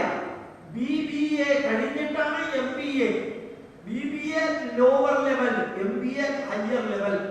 ആ ഹയർ ലെവലിലേക്ക് പോകുമ്പോൾ ടൊയോട്ട കമ്പനിയുടെ TPS സിസ്റ്റം, ഫോർഡ് കമ്പനിയുടെ FPS സിസ്റ്റം നിങ്ങൾക്ക് കേട്ടിട്ടുണ്ടോ? ആൽഫ്രഡ് ഫോർഡിന്റെ ഇപ്പോഴത്തെ പേരെന്താണ് അറിയോ? ആൽഫ്രഡ് ഫോർഡ്, ഫോർഡ് കമ്പനിയുടെ അമേരിക്കൻ പ്രസിഡന്റ് ആയിരുന്ന ഫോർഡിന്റെ മകന്റെ പേര് അംബരീഷ ദാസ്. കുറുലൊക്കെ ഉണ്ട്. ശ്രീകൃഷ്ണ ഭക്തനാണ്. മകളുടെ പേര് അമൃത, രണ്ടാമത്തെ മകളുടെ പേര് നിമിഷ, ഭാര്യയുടെ പേര് ശാലിനി ഫോർഡ്. ഈ ജന്മാഷ്ടമിക്ക് അദ്ദേഹം ഒരു അമ്പലത്തിൽ പൂജ കഴിക്കുന്ന ഒരു സീൻ ഉണ്ടായിരുന്നു. ഞാൻ എല്ലാവർക്കും വാട്സപ്പിൽ അയച്ചു കൊടുത്തിട്ടുണ്ട്.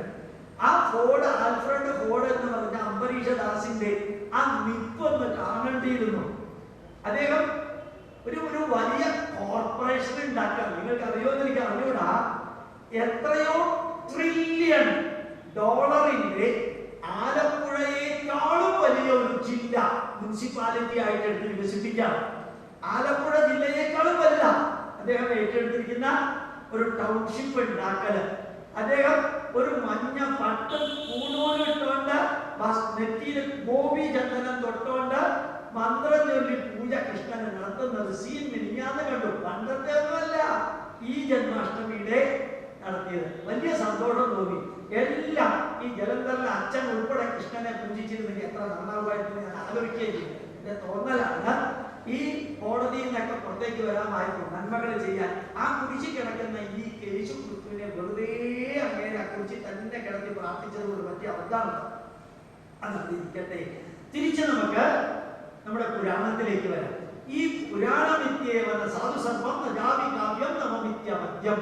പുരാണത്തിലെ കഥകള്, അത് കഥകളിലൂടെ കാര്യങ്ങൾ പറഞ്ഞുകൊടുക്കാനുള്ളതാണ്. ഭക്തി എവിടെയാ വേണ്ടത്? ഈ 355ഓളം അധ്യായങ്ങളുള്ള ഭാഗവതം, അങ്ങനെ 18 പുരാണങ്ങളും 18 പുരാണങ്ങളും അതിശയോക്തി കലർത്തിയാണ് പറഞ്ഞിരിക്കുന്നത്. എന്തിനാ ഭാഗവതത്തിൽ അതിശയോക്തി കലർത്തിയിരിക്കുന്നത്? ഒരൊറ്റ വരി കൊണ്ട് തന്നെ മനസ്സിലാവും. പലതും ചരിത്രമല്ല, കഥയാണ് എന്ന് മനസ്സിലാക്കാൻ. ഹിസ്റ്ററി അല്ല, സ്റ്റോറിയാണ് എന്ന് മനസ്സിലാക്കിപ്പിക്കാനാണ് പലപ്പോഴും അതിശയോക്തി കലർത്തിയിരിക്കുന്നത്. ആ അതിശയോക്തി കലർത്തി നിങ്ങൾക്ക് കഥ പറഞ്ഞു തന്നതിന്റെ ഉദ്ദേശം എന്താണ്? ഞാനൊരു ഏതാണ്ട് ഒരു അരമണിക്കൂർ മുമ്പ് ഒരു ശ്ലോകം പറഞ്ഞ അർത്ഥം പിന്നീട് പറയാൻ പറഞ്ഞിരുന്നു. കഥായിമാസ്തേ കഥിതാമഹീയസ വിദായ ലോകേഷു യശപരേയുഷ വിജ്ഞാന വൈരാഗ്യ വിവക്ഷയാ വിഭോ വചോ വിഭൂതിർന്നത് പരമാർത്ഥ്യം. എന്താ ഇതിന്റെ അർത്ഥറിയോ? 7 ദിവസം കൂടിയേ തനിക്ക് ജീവിതത്തിൽ അവശേഷിച്ചിട്ടുള്ളൂ എന്ന് മനസ്സിലാക്കിയ പരീക്ഷിത് മഹാരാജാവ് ഈ ദശരഥ ചക്രവർത്തിയെ പോലെ വീരശൂര പരാക്രമിയായി പാണ്ഡവ കുലത്തിലെ അഭിമന്യുവിന്റെ പുത്രൻ പരീക്ഷണത്തിലൂടെ പുറത്തേക്ക് വന്ന പരീക്ഷിത് മഹാരാജാവ് അറിയാതെ തമാശില വിനാശകാലേ വിപരീത ബുദ്ധി എന്നത് വലിയ അന്വർത്ഥമാക്കിക്കൊണ്ട് ശമീക മഹർഷിയുടെ കഴുത്തില് ചത്ത പാമ്പിനെ ഇട്ടു പരീക്ഷിത് മഹാരാജാവ്. അബദ്ധത്തിൽ പറ്റിയതാണ്. പറ്റാൻ കാരണം എന്താ? എന്തോ ഒരു ചോദ്യം ചോദിച്ചു. ആ ചോദ്യത്തിന് ശമീക മഹർഷി ഉത്തരം പറഞ്ഞില്ല. ഒരു ചക്രവർത്തിക്ക് അറിയാം ഈ മഹർഷിമാര് ധ്യാനത്തിലിരുന്നാൽ ചുറ്റുപാടുകളിലെ ശ്രദ്ധ അവർക്ക് ഉണ്ടാവില്ല. അവര് ഡീപ്പ് ധ്യാനത്തിലാണ്. നമ്മുടെ ഇലക്ട്രിസിറ്റി മന്ത്രിയെ പോലെയൊന്നുമല്ല, വളരെ ഡീപ്പായിട്ട് ധ്യാനത്തിലിരിക്കുന്ന വ്യക്തികൾക്ക് സമകാല ദേശകാല ബോധം ഉണ്ടാവില്ല. പക്ഷേ അതൊന്നും പരീക്ഷത്തിന്റെ തലയിൽ ആ സെക്കൻഡിൽ വന്നില്ല. ആ സെക്കൻഡിൽ താൻ ചോദിച്ച ചോദ്യം ചക്രവർത്തിയായ പരീക്ഷിത് മഹാരാജാവിന്റെ ചോദ്യത്തിന് ഉത്തരം പറയാത്ത ഒരു പ്രജയായ ശമീക മഹർഷിയെ ഒന്ന് അവഹേളിക്കാൻ തീരുമാനിച്ചു. ചത്ത പാമ്പിനെ കഴുത്തിലിട്ടു. ശമീക മഹർഷിക്ക് മനസ്സിലായി ഇത് രാജാവാണ് ഇട്ടത്. അദ്ദേഹം സ്റ്റെബിലൈസ്ഡ് ആണ്. ചത്ത പാമ്പിന്റെ സ്മെല്ല് പോലും അദ്ദേഹത്തിന് എഫക്ട് ചെയ്തില്ല. പക്ഷെ ശമീക മഹർഷിയുടെ മകൻ ഗവിജാതൻ, ശൃംഗി, 2 പേരാ അദ്ദേഹത്തിനുള്ളത്. അച്ഛന്റെ കഴുത്തിൽ ചത്ത പാമ്പ് കിടക്കുന്നത് കണ്ട് ആ മകൻ അത്ര സ്റ്റെബിലൈസ്ഡ് അല്ല, പക്ഷെ തീവ്ര തപസ്വിയാണ്. ആ തീവ്ര തപസ്വിയായ ഈ ഗവിജാതൻ അച്ഛന്റെ കഴുത്തിൽ ചത്ത പാമ്പിനെ ഇട്ടത് ആരാണെങ്കിലും ശരി, അയാള് 7 ദിവസത്തിനുള്ളിൽ മരിക്കും. 7 ദിവസം. നമ്മളും 7 ദിവസത്തിൽ ഏതെങ്കിലും ഒരു ദിവസമാണ് മരിക്കുന്നത്. ഒന്നില്ലെങ്കിൽ തിങ്കളാഴ്ച, അല്ലെങ്കിൽ ചൊവ്വാഴ്ച, അല്ലെങ്കിൽ ബുധനാഴ്ച, അല്ലെങ്കിൽ വ്യാഴാഴ്ച, അല്ലെങ്കിൽ ഞായറാഴ്ച. 7 ദിവസത്തിൽ ഒരു ദിവസമാണ് നമ്മൾ മരിക്കുന്നത്. അർത്ഥത്തിൽ 7 ദിവസത്തിൽ മരിക്കും. ആ 7 ദിവസമേ തനിക്ക് ആയുസ്സുള്ളൂ എന്ന് മനസ്സിലാക്കി പിന്നീട് മനസ്സിലാക്കിയ പരീക്ഷിത്ത് വന്ന് മാപ്പ് പറഞ്ഞിട്ട് കാര്യമില്ല. കാരണം ശപിച്ചത് മകന് തിരിച്ചെടുക്കാൻ സാധിക്കില്ല. അത്രയും ആ ലെവല് മകൻ എത്തിയിട്ടുമില്ല. ശപിക്കാനേ അറിയുള്ളൂ. തിരിച്ച് ശാപപ്രായശ്ചിത്തത്തിന്റെ ലെവൽ ശൃംഗി എത്തിയിട്ടില്ല, അനുഭവിച്ചേ തീരൂ. അതുകൊണ്ട് തനിക്ക് ദിവസം അടുത്തു. അപ്പൊ ശരിക്ക് നമ്മളൊക്കെ ഇങ്ങനെ സന്തോഷിച്ചുകൊണ്ട് ഈ പ്രഭാഷണമൊക്കെ കേട്ടുകൊണ്ട് ജീവിക്കുന്നത് എന്തുകൊണ്ടറിയാമോ? ഡേറ്റ് ഓഫ് ബർത്ത് നമുക്കറിയാം, ഡേറ്റ് ഓഫ് ഡെത്ത് നമ്മുടെ കയ്യിലില്ല. അതും കൂടി കയ്യിൽ എഴുതി തന്നാൽ, നിങ്ങളുടെയൊക്കെ കയ്യിൽ ഡേറ്റ് ഓഫ് ഡെത്ത് എഴുതി തന്നു വിചാരിക്കാം. 2019 ഫെബ്രുവരി മാസം 28-ാം തീയതി വൈകുന്നേരം 4 മണിക്ക് തന്റെ കാര്യം കൃഷ്ണരാമ ഗോവിന്ദ എന്ന് എഴുതി തന്നു വിചാരിക്കാം. നിങ്ങൾ ഈ പ്രഭാഷണം കേൾക്കാനും വരില്ല, നാളത്തെ ഭാഗവതത്തിന് വരില്ല, ഉച്ചയ്ക്ക് പാലന പ്രഥമൻ എന്തെങ്കിലും സാറേ ഈ പാലനൊക്കെ കഴിച്ചിട്ട് എന്താ പ്രയോജനം? 2019 ഫെബ്രുവരി 28 വൈകുന്നേരം 4 മണിക്ക് ഞാൻ പോകും. പിന്നെ ഞാൻ ഇതൊക്കെ കണ്ടിട്ട് എന്താ പ്രയോജനം? ജി സുധാകരൻ ഒഴികെ ബാക്കി എല്ലാവരും അങ്ങനെ പറയും. അങ്ങനെ വന്നിട്ടുണ്ട് പൈസ മേടിക്കാൻ. അതാണ് ഇവർ രണ്ടുപേരും പോയതെന്ന് തോന്നുന്നു. ഏതായാലും ഓർമ്മിക്കുക, ബാക്കി എല്ലാവർക്കും അറിയാം ഡേറ്റ് ഓഫ് ബർത്ത് കയ്യിൽ എഴുതി തന്നാൽ പിന്നെ ഒരടി മുമ്പോട്ട് പോകില്ല. വില്ലാളി വീരനും വീരശൂര പരാക്രമിയും സർവ്വതിനെയും അടിച്ചു തെറിപ്പിച്ചു പോയ പരീക്ഷിത് മഹാരാജാവ് ഗംഗാതീരത്തു കൂടെ അലമുറയിട്ടുകൊണ്ട് നടന്നു. എന്റെ ജീവിതം അവസാനിക്കാറായി, എന്നെ രക്ഷിക്കണേ എന്ന് പറഞ്ഞ് ആ വരി ഭാഗവതത്തിലുണ്ട്. കേട്ടാൻ ഞെട്ടിപ്പോവും ശരിക്ക്.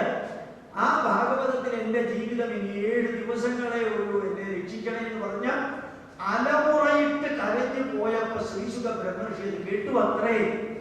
ആ ശ്രീശുക ബ്രഹ്മർഷി തന്നെ ആരോ വിളിക്കുന്നല്ലോ, തന്റെ ആവശ്യം ആർക്കോ ഉണ്ടല്ലോ എന്ന് പറഞ്ഞ് വന്ന് ഈ പരീക്ഷിത് മഹാരാജാവിനെ വിളിച്ചു വരുത്തി കാര്യങ്ങൾ പറഞ്ഞു കൊടുത്തു. പൊട്ടിക്കരഞ്ഞ ആ മനുഷ്യൻ എന്തിനാ പൊട്ടിക്കരഞ്ഞതറിയോ? മരണത്തെ അഭിമുഖീകരിക്കാനുള്ള ഭയവും ദുഃഖവും. മരണത്തെ അതിജീവിക്കാനല്ല, മരണത്തെ അതിജീവിക്കാൻ അദ്ദേഹത്തിനോ എനിക്കോ നിങ്ങൾക്കോ സാധിക്കില്ല, ഉറപ്പാ. മരണത്തെ അതിജീവിക്കാൻ നമ്മുടെ ഭരണപരിഷ്കാര കമ്മീഷന് പോലും പറ്റില്ല, ഉറപ്പാ. അതുകൊണ്ട് ഓർമ്മിക്കുക, ഇതൊക്കെ ഇതിന്റെ ഭാഗം. ധ്രുവം ജന്മമൃതസ്യ ച. ഭഗവാൻ കൃഷ്ണൻ പറഞ്ഞപ്പോ ഞാൻ അവിടെ ഉണ്ടായിരുന്നു. യാതസ്യ ധ്രുവോർ മൃത്യുവോ ധ്രുവം ജന്മമൃതസ്യ ച. ജനിച്ചാൽ മരണമുണ്ട്, മരിച്ചാൽ പുനർജന്മമുണ്ട്. തസ്മാത് അപരിഹാര്യാർത്ഥേ നത്വം ശോചിതുമർഹസി. ജനന മരണങ്ങളുടെ ചക്രത്തിൽ നിന്ന് നിനക്ക് മോചനം നേടാൻ സാധ്യമല്ല അർജുന. അതിനെ കുറിച്ചൊന്നും ആലോചിച്ച് നീ ദുഃഖിക്കേണ്ട കാര്യമില്ല എന്ന് പറഞ്ഞതുപോലെ പരീക്ഷിത് എന്ന ചക്രവർത്തിക്ക് ശസ്ത്രവും ശാസ്ത്രവും പഠിച്ച ചക്രവർത്തിക്ക് അറിയാം മരണമുണ്ടെന്ന്. എല്ലാവർക്കും മരണമുണ്ടെന്നുള്ളത് അറിയാം. പക്ഷെ ഇത്ര പെട്ടെന്ന് മരണം വരുമെന്ന് ചക്രവർത്തി ചിന്തിച്ചില്ല, പരീക്ഷിച്ച് ചിന്തിച്ചില്ല. അതുകൊണ്ട് അദ്ദേഹം കരഞ്ഞു. അപ്പൊ ചക്രവർത്തിക്ക് മരണത്തെ അഭിമുഖീകരിക്കാനുള്ള ഭയം അതില്ലാതെയാക്കാനാണ് ഈ ഭാഗവത പുസ്തകം തന്നെ ശ്രീശുക ബ്രഹ്മർഷി എഴുതി തന്നത്. മരണമില്ലാതെയാക്കാനല്ല, സ്വർഗത്തിലേക്ക് പോകാനുമല്ല. ഞാൻ നേരത്തെ പറഞ്ഞ വരി ഒന്നുകൂടി പറയാം. കഥായിമാസ്തേ കവിതാമഹീയസാം വിദായ ലോകേഷു യശപ്പരേഷാം. ഈ ലോകത്ത് യശസ്സോടുകൂടി ജീവിച്ചിരുന്നവര്, യശസ്സോടുകൂടി ജീവിച്ച് ഈ ലോകം വിട്ടുപോയവര്, അവരുടെ എല്ലാം കഥകളാണ്. കഥകൾ ചരിതമല്ല, ചരിത്രവുമല്ല, കഥകളാണ്. തേ ഇമാ കഥ മയാ കഥിത. നിനക്ക് വേണ്ടി ഞാൻ ഈ കഥകളൊക്കെ പറഞ്ഞത്. ഇത് എപ്പോഴാ ശ്രീശുക ബ്രഹ്മർഷി പറഞ്ഞെന്നറിയോ?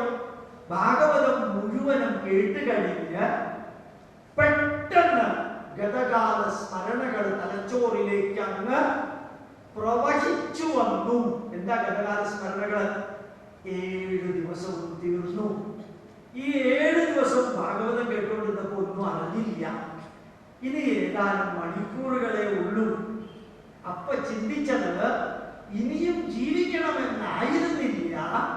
പരീക്ഷിച്ച് ചിന്തിച്ചത് ഞാൻ വില്ലാളി വീരനും വീരശൂര പരാക്രമിയും അഭിമന്യുവിന്റെ പുത്രനുമായിരുന്നു.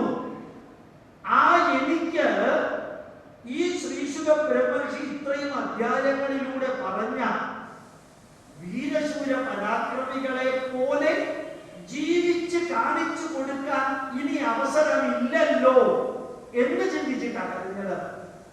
ജീവിത ദൈർഘ്യം കൂട്ടണമെന്ന് പറഞ്ഞിട്ടല്ല.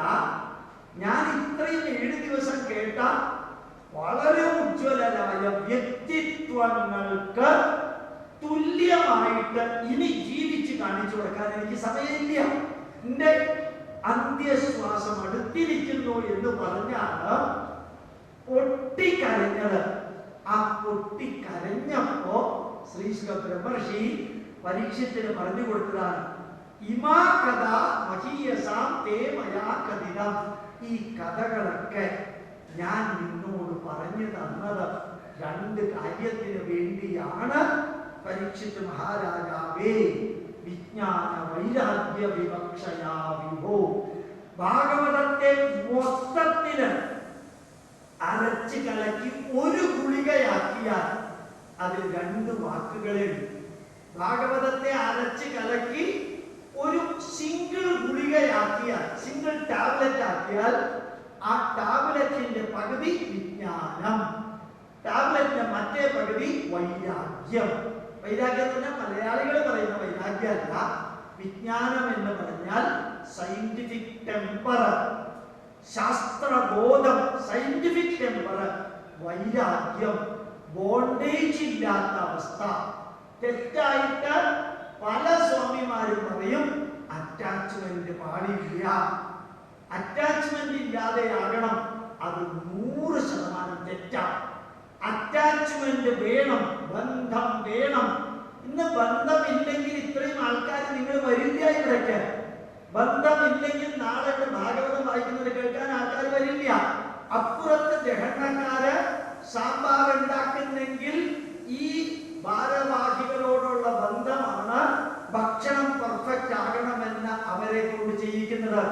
ഭാര്യയ്ക്ക് ഭർത്താവിനോടുള്ളത് ബന്ധമാണ്, ഭർത്താവിന് ഭാര്യയോടുള്ളത് ബന്ധമാണ്. ബാങ്കിലെ മാനേജർമാർക്ക് കസ്റ്റമേഴ്സിനോടും കസ്റ്റമേഴ്സിന് ബാങ്കിലെ ഉദ്യോഗസ്ഥരോടും അറ്റാച്ച്മെന്റ് വേണം, അറ്റാച്ച്മെന്റ് വേണം. മാതാപിതാക്കൾക്ക് മക്കളോട് അറ്റാച്ച്മെന്റ് വേണം. വേണ്ടാത്തത് ബോണ്ടേജ് ആണ്, ബന്ധനം വേണ്ട.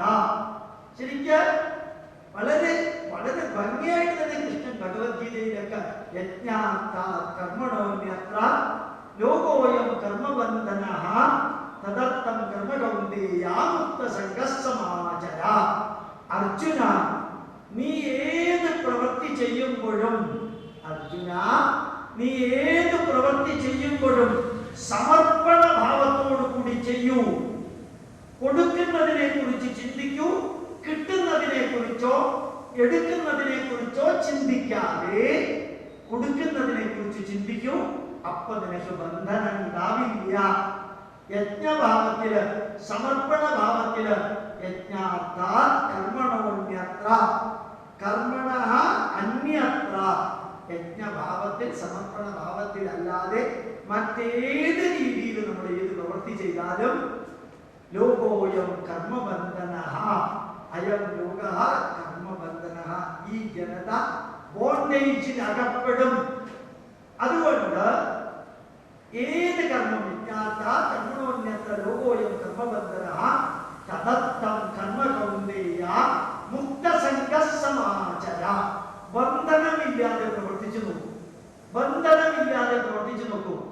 ഞാൻ ആത്മാർത്ഥമായിട്ട് പ്രഭാഷണം നടത്തണം, പക്ഷേ അതിലെനിക്ക് ബന്ധനമില്ല, അറ്റാച്ച്മെന്റ് ഉണ്ട്. ഒരു വാക്കുപോലും എന്റെ നാവിൽ നിന്ന് അബദ്ധം വരരുതേ ഈശ്വര എന്ന് പ്രാർത്ഥിച്ചുകൊണ്ടാണ് ക്ലാസ് തുടങ്ങുന്നത്. പക്ഷെ അബദ്ധം വരരുതേ എന്ന് ബന്ധനത്തോടു കൂടി ശ്രദ്ധിച്ച് വാക്കുകൾ പറഞ്ഞാൽ എനിക്ക് വാക്കുകളെ വരില്ല, അടുത്ത വാക്ക് വരില്ല, എന്തെങ്കിലും പ്രശ്നം വരുമോ എന്ന് പറഞ്ഞാൽ. അതുകൊണ്ട് പ്രവർത്തിക്കുമ്പോ ബോണ്ടേജ് ഒഴിവാക്കുക, അറ്റാച്ച്മെന്റ് നിലനിർത്തുക. അതുകൊണ്ട് വിജ്ഞാന വൈരാഗ്യ സയന്റിഫിക് ടെമ്പർ ഉണ്ടാവണം. എന്താ ഭാഗവതത്തിൽ പറഞ്ഞ scientific temper? Bad mind to good mind, bad thoughts to good thoughts, bad action to good action, bad result to good result, bad reward to good reward. അതാണ് scientific temper. ഈ ഭാഗവതത്തിലെ കഥകൾ കേൾക്കുമ്പോ നല്ല രീതിയിൽ ശ്രദ്ധിച്ചു കേട്ടാൽ, ഒന്നുകൂടി പറഞ്ഞിട്ട് തിരിച്ച് ഈ വരിയിലേക്ക് വരാം. നിങ്ങൾ കണ്ടിട്ടുണ്ടോ? ഒരു കേക്ക് മുറിക്കുമ്പോ, വലിയ കേക്കാ, അത് കത്തിയെടുത്ത് പീസായിട്ട് മുറിക്കാം. എന്നിട്ട് ഒരു പീസ് എടുക്കുന്ന മാതിരി ഈ ഭാഗവതത്തിലെ 355 അധ്യായങ്ങളില്, ഏകദേശമുള്ള അധ്യായങ്ങളില് ഓരോ കഥയും ഉപദേശവും കേക്ക് മുറിച്ച മുകളിലേക്ക് എടുക്കുന്ന മാതിരി നിങ്ങൾ എടുക്കണം. ഞാൻ എങ്ങനെ എടുക്കേണ്ടതെന്ന് പറഞ്ഞുതരാം. എന്നിട്ട് അതിനെ വിശകലനം ചെയ്യാം. എന്നിട്ട് അതിൽ നിന്ന് നമ്മുടെ ജീവിതത്തിൽ പകർത്തേണ്ടത് എന്താണെന്ന് നോക്കാം. ഒരു കഥ, ആ കഥയിൽ നിന്ന് സന്ദേശം എന്താ, എനിക്ക് പ്രയോജനമുള്ളത് എന്താ, അതെടുക്കാം. അതിന് ഭക്തി വേണം. എന്തിനാ? Devotion, dedication and sincerity towards listening. അതിനാ ഭക്തി. ഭക്തി വേണമെന്ന് നിർബന്ധമൊന്നുമില്ല. അതിന്റെ അർത്ഥം ഭക്തി ഇല്ലാതെ മെക്കാനിക്കലി സിനിമ കാണുന്ന മാതിരി കാണണം എന്ന അർത്ഥത്തിലല്ല ഞാൻ പറഞ്ഞത്. ഡിവോഷനും ഡെഡിക്കേഷനും സിൻസിയറിറ്റിയും ഉണ്ടാകാനാണ് നമ്മൾ അതിനെ ഭക്തി വേണമെന്ന് പറയുന്നത്. അല്ലെങ്കിൽ ഡിവോഷനും ഡെഡിക്കേഷൻ സിൻസിയറിറ്റി ഉള്ള വ്യക്തിക്ക് ഭക്തി ഇല്ല എന്ന് പറഞ്ഞിട്ട് കുഴപ്പമൊന്നുമില്ല. അത് ഇടയ്ക്കിടയ്ക്ക് ഉണ്ടാവാൻ ഓരോ അധ്യായം കഴിയുമ്പോൾ ദീപാരാധന നടത്തും, ഒരു മന്ത്രം ചൊല്ലും. ഇപ്പൊ നമ്മളുടെ ചിന്തകൾ തിരിച്ചതിലേക്ക് വരും. വിജ്ഞാനം, സയന്റിഫിക് ടെമ്പർ. എന്താ സയന്റിഫിക് ടെമ്പർ? ഓരോ കഥയ്ക്കകത്ത് നിന്നും സന്ദേശമെടുത്ത് നമ്മളുടെ ദുർമനസ്സിനെ സന്മനസ്സാക്കാം, ദുഷ്ചിന്തകളെ സച്ചിന്തകളാക്കാം, ദുഷ്കർമ്മങ്ങളെ സത്കർമ്മങ്ങളാക്കാം. അപ്പൊ എന്തായി? സന്മനസ്, സച്ചിന്തകൾ, സത്കർമ്മം, സത്കർമ്മഫലം, സത്കർമ്മ പ്രതിഫലം. സന്മനസ്, സത്ചിന്തകൾ, പുണ്യകർമ്മം, പുണ്യം, സ്വർഗം. സന്മനസ്, സത്ചിന്തകൾ, പുണ്യകർമ്മം, പുണ്യം, സ്വർഗം. ദുർമനസ്, ദുഷ്ചിന്തകൾ, പാപകർമ്മം, പാപം, നരകം. അപ്പൊ നരകത്തെ സ്വർഗമാക്കാൻ മാറ്റം വരേണ്ടത് എവിടെയാ? മനസ്സില്. അപ്പൊ ദുർമനസ്സിനെ സന്മനസ്സാക്കിയാൽ, ദുഷ്ചിന്തകളെ സച്ചിന്തകളാക്കിയാൽ, പാപകർമ്മത്തെ പുണ്യകർമ്മമാക്കിയാൽ പാപം പുണ്യമാകും, നരകം സ്വർഗമാകും. നമിക്കിലുയരാം, നടുകിൽ തിന്നാം, നൽകുകിൽ നേടിയിടാം. നമുക്ക് നാമേ പണിവത് നാഗം, നരകവും അതുപോലെ. അപ്പൊ നമ്മുടെ സ്വർഗവും നരകവും ഒക്കെ തരുന്നത് ശ്രീകൃഷ്ണനാണോ? ആണെന്ന് ഉറച്ച് വിശ്വസിച്ച് മുമ്പോട്ട് പോകുന്നതിന് തെറ്റില്ല. ആ സ്വർഗം കിട്ടിയില്ലെങ്കിൽ ഈ കൃഷ്ണനാണ് എന്നെ ചതിച്ചതെന്ന് പറഞ്ഞിരിക്കേണ്ട. അവിടെയാണ് പ്രശ്നം. സ്വാഭാവികമായിട്ട് ഒരു നല്ല ബുദ്ധിമാനായ ഒരു കുട്ടിയുടെ അടുത്ത് അമ്മ പറയാണ്, നമുക്കൊരു കാര്യം ചെയ്യാം, നിനക്ക് നല്ല മാർക്ക് കിട്ടാൻ കൊട്ടാരക്കര ഗണപതിക്ക് 100 അപ്പം കൊടുക്കാം. നിനക്ക് അപ്പോ കുട്ടി ചോദിക്കാം, അമ്മ 100 അപ്പം ഗണപതിക്ക് കൊടുത്താൽ എനിക്ക് ഫസ്റ്റ് ക്ലാസ് കിട്ടുമോ? പിന്നെ 100 അപ്പം ഗണപതി നിന്നെ അനുഗ്രഹിച്ച് 100 അപ്പം കൊടുത്താൽ നിനക്ക് ഫസ്റ്റ് ക്ലാസ് കിട്ടും. അപ്പൊ 250 അപ്പം കൊടുത്താലോ? അപ്പൊ ഡിസ്റ്റിങ്ഷൻ കിട്ടും. അപ്പൊ ഡിസ്റ്റിങ്ഷൻ കിട്ടാൻ 250. ഇപ്പൊ 10 റാങ്കിന്റെ ഉള്ളിൽ പെടാനോ 500 അപ്പം കൊടുത്താൽ മതി. വലിയ എമൗണ്ട് ഒന്നുമല്ല. അപ്പൊ ഫസ്റ്റ് റാങ്ക് കിട്ടാനോ? ബാക്കി ആരെങ്കിലും 1000-ഓ 2000-ഓ കൊടുക്കുന്നുണ്ടെങ്കിൽ അതിനെ കവച്ചു വെക്കാൻ നമുക്കൊരു 5000 അപ്പം കൊടുത്തേക്കാം. അപ്പൊ ഫസ്റ്റ് റാങ്ക് കിട്ടും. ശരി, 5000 അപ്പവും കൊടുത്തു, ഇയാൾ ജയിച്ചു ഇല്ല. 5000 അപ്പവും കൊടുത്തു, ജയിച്ചു ഇല്ല. കുഴപ്പമില്ല, ഗണപതിയുടെ കുഴപ്പം. അമ്മ പറഞ്ഞ കുഴപ്പമില്ല. ഈ ഗണപതി 5000 അപ്പം എൻ്റെ അടുത്ത് മേടിക്കുകയും ചെയ്തു, പിന്നെ 25,000 രൂപ കൊലയ്ക്കുകയും ചെയ്തു. എനിക്ക് റാങ്ക് പോയിട്ട് ഫസ്റ്റ് ക്ലാസ് പോലും കിട്ടിയില്ല, ഞാൻ തോറ്റു. കുഴപ്പം ഗണപതിയുടെ അല്ലേ? അപ്പൊ അപ്പുറത്തെ അച്ഛന്മാർ വിളിച്ചുകൊണ്ടിരിക്കും, നിന്റെ ഗണപതി യൂസ്ലെസ്സാ, നമ്മുടെ അൽഫോൺസാമ്മ അതിനേക്കാളും നല്ല കപ്പാസിറ്റി ഉള്ള പാർട്ടിയാണ്, നീ ഇവിടെ വന്ന് പ്രാർത്ഥിച്ചാൽ മതി എന്ന് പറയുമ്പോ ഈ അപ്പം കൊടുത്താൽ പ്രശ്നങ്ങൾ പരിഹരിക്കുമെന്ന തെറ്റിദ്ധാരണയാണ് ആ കുട്ടിയുടെ മനസ്സിനെ മാറ്റിയത്. ചെയ്യരുതായിരുന്നു. അതുകൊണ്ട് ശ്രീകൃഷ്ണൻ അല്ല നമുക്ക് സ്വർഗവും നരകവും നൽകുന്നത്. ആ ഭാഗവതത്തിലെ ഓരോ കഥയും സയന്റിഫിക് ടെമ്പറോടുകൂടി പഠിക്കണം. സയന്റിഫിക് ടെമ്പറോടുകൂടി പഠിക്കണം. എന്താ അതിന്റെ അർത്ഥം? ഒരു കഥ എടുത്താൽ ആ കഥയിൽ നിന്ന് ഞാൻ മനസ്സിലാക്കി ജീവിതത്തിൽ പകർത്തേണ്ടത് എന്താ? വൈരാഗ്യം, ബന്ധനങ്ങൾ ഒഴിവാക്കണം. ഞാൻ കുറേ സ്ഥലത്ത് അടുത്ത കാലത്ത് പറയേണ്ടായി, മക്കൾക്ക് വേണ്ടി ഒന്നും ഉണ്ടാക്കി വെക്കല്ലേ. നമ്മൾ ഈ മക്കൾക്ക് വേണ്ടി പലതും ഉണ്ടാക്കി വെച്ചിട്ട് അവസാനം അതിന്റെ പ്രോബ്ലമാണ് മക്കളെ. നമ്മുടെ മക്കൾ നമ്മളെക്കാൾ കപ്പാസിറ്റി ഉള്ളവരാ. അവർക്ക് വേണ്ടി നമ്മളൊന്നും ഉണ്ടാക്കി വെക്കേണ്ട കാര്യമില്ല. നമ്മളുടെ മാതാപിതാക്കളെക്കാൾ കപ്പാസിറ്റിയോടുകൂടി ഇപ്പൊ നമ്മൾ മിക്കവാറും എല്ലാവരും ജീവിക്കുന്നില്ലേ? അവരെക്കാൾ നല്ല രീതിയിൽ വീട്ടൊക്കെ പഠിച്ചു IT കമ്പനിയിൽ, എഞ്ചിനീയറിംഗ് കമ്പനിയിൽ, ഡോക്ടറായിട്ടൊക്കെ നമ്മുടെ മാതാപിതാക്കളെക്കാളും റീസണബിളി നല്ല രീതിയിൽ ജീവിക്കുന്നില്ലേ? നമ്മളെക്കാളും റീസണബിളി നല്ല രീതിയിൽ നമ്മുടെ മക്കൾ ജീവിക്കുന്നില്ലേ? എന്റെ 2 മക്കളും നല്ല രീതിയിൽ ജീവിക്കുന്നുണ്ട്. PhD ഒന്നുമില്ല, എന്നാലും എന്നെക്കാളും ലോജിക്കൽ റാഷണൽ തിങ്കിങ് ഉണ്ട്. കാര്യങ്ങളും ഏത് ഉത്തരവാദിത്വവും ഏറ്റെടുക്കാനുള്ള കഴിവുമൊക്കെ ഉണ്ട്. ഇങ്ങനെ അവർക്ക് അവരുടെ കഴിവുള്ളപ്പോൾ നമ്മൾ കുറേ കാര്യം അവർക്ക് വേണ്ടി ഉണ്ടാക്കി വെച്ചിരിക്കുന്നത്. നമ്മൾ പറയാറുണ്ട്, ഞാൻ ജീവിതത്തിൽ ഒത്തിരി ബുദ്ധിമുട്ടുകൾ അനുഭവിച്ചതാണ്, എന്റെ മക്കള് അതൊന്നും അനുഭവിക്കേണ്ടി വരരുത്. ഈ ധാരണ തെറ്റാ. ഇതിനെയാണ് ബന്ധനം എന്ന് പറയുന്നത്. ഇത് ബന്ധമല്ല, ബന്ധനം. ഞാൻ ദുഃഖം അനുഭവിച്ചിട്ടുണ്ടെങ്കിൽ എന്റെ മക്കളും ദുഃഖം അനുഭവിക്കണം. ഞാൻ വെയിൽ കൊണ്ടിട്ടുണ്ടെങ്കിൽ എന്റെ മക്കളും വെയിൽ കൊണ്ട് വെയിലിലെ ചൂട് എന്താണെന്ന് അറിയണം. ഞാൻ വിശപ്പ് ജീവിച്ചിട്ടുണ്ടെങ്കിൽ എന്റെ മക്കളും വിശപ്പ് എന്താണെന്ന് അറിയണം. ഞാൻ ദാഹിച്ച് വലഞ്ഞിട്ടുണ്ടെങ്കിൽ എന്റെ മക്കളും ദാഹിച്ച് വലയുന്നതിന്റെ ഉത്തരവാദിത്തം എന്താണെന്ന് അറിയണം. ഞാൻ ഓട്ടോയിൽ പോയിട്ടില്ല, മക്കളും ഓട്ടോയിൽ അല്ലാതെ നടന്നു പോകാൻ പഠിക്കണം. എന്നും അങ്ങനെ ചെയ്യണം എന്നല്ല പറഞ്ഞത്. അപ്പൊ ശരിക്കും ബന്ധനം എന്ന് പറയുന്നത് മക്കൾ ദുഃഖിക്കരുത്. ബന്ധം എന്ന് പറയുന്നത് ജീവിതം പഠിക്കണം മക്കളും. ഇതാണ് വ്യത്യാസം. ബന്ധനം അവർക്ക് വേണ്ടി ഞാൻ മരിക്കുക. എന്താ ഈ ബന്ധവും ബന്ധനവും തമ്മിലുള്ള വ്യത്യാസം മനസ്സിലാക്കാൻ എളുപ്പമാണ്.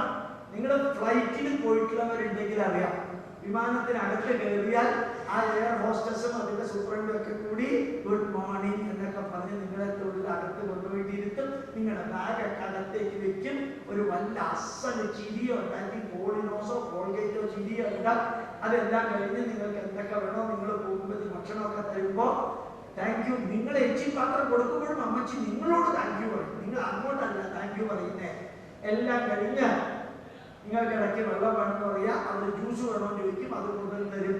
നിങ്ങൾ ആ ഫ്ലൈറ്റിൽ നിന്ന് ഇറങ്ങിയിട്ട് ആ എയർ ഹോസ്റ്റസിനോട് ഒരു ഗ്ലാസ് വെള്ളം വേണമെന്ന് പറഞ്ഞു നോക്കാം. ഫ്ലൈറ്റിൽ നിന്ന് ഇറങ്ങിയിട്ട് അവർ പല പറഞ്ഞിട്ട് നോക്കാം. അവർക്ക് അറ്റാച്ച്മെന്റ് ഉണ്ടായിരുന്നു, ബോണ്ടേജ് ഉണ്ടായിട്ടില്ല. കാരണം നിങ്ങൾ കയറിയപ്പോഴത്തേക്കും professional attachment is needed.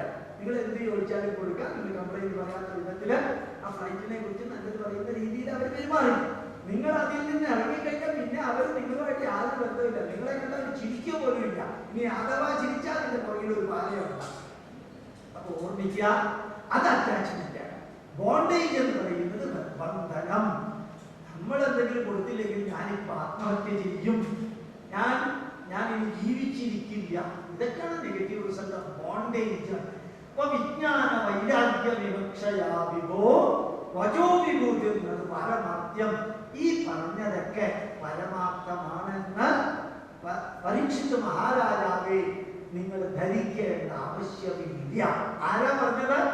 Bhagavatam എഴുതിയ ആള് തന്നെ പരീക്ഷത്തിനോട് പറയുന്നു, ഈ കഥകളെല്ലാം ഞാൻ നിനക്ക് പറഞ്ഞു തന്നത് സയന്റിഫിക് ടെമ്പർ ഉണ്ടാവണം, ബോണ്ടേജ് ഉണ്ടാവരുത് എന്നുള്ളതിന് മാത്രമാണ്.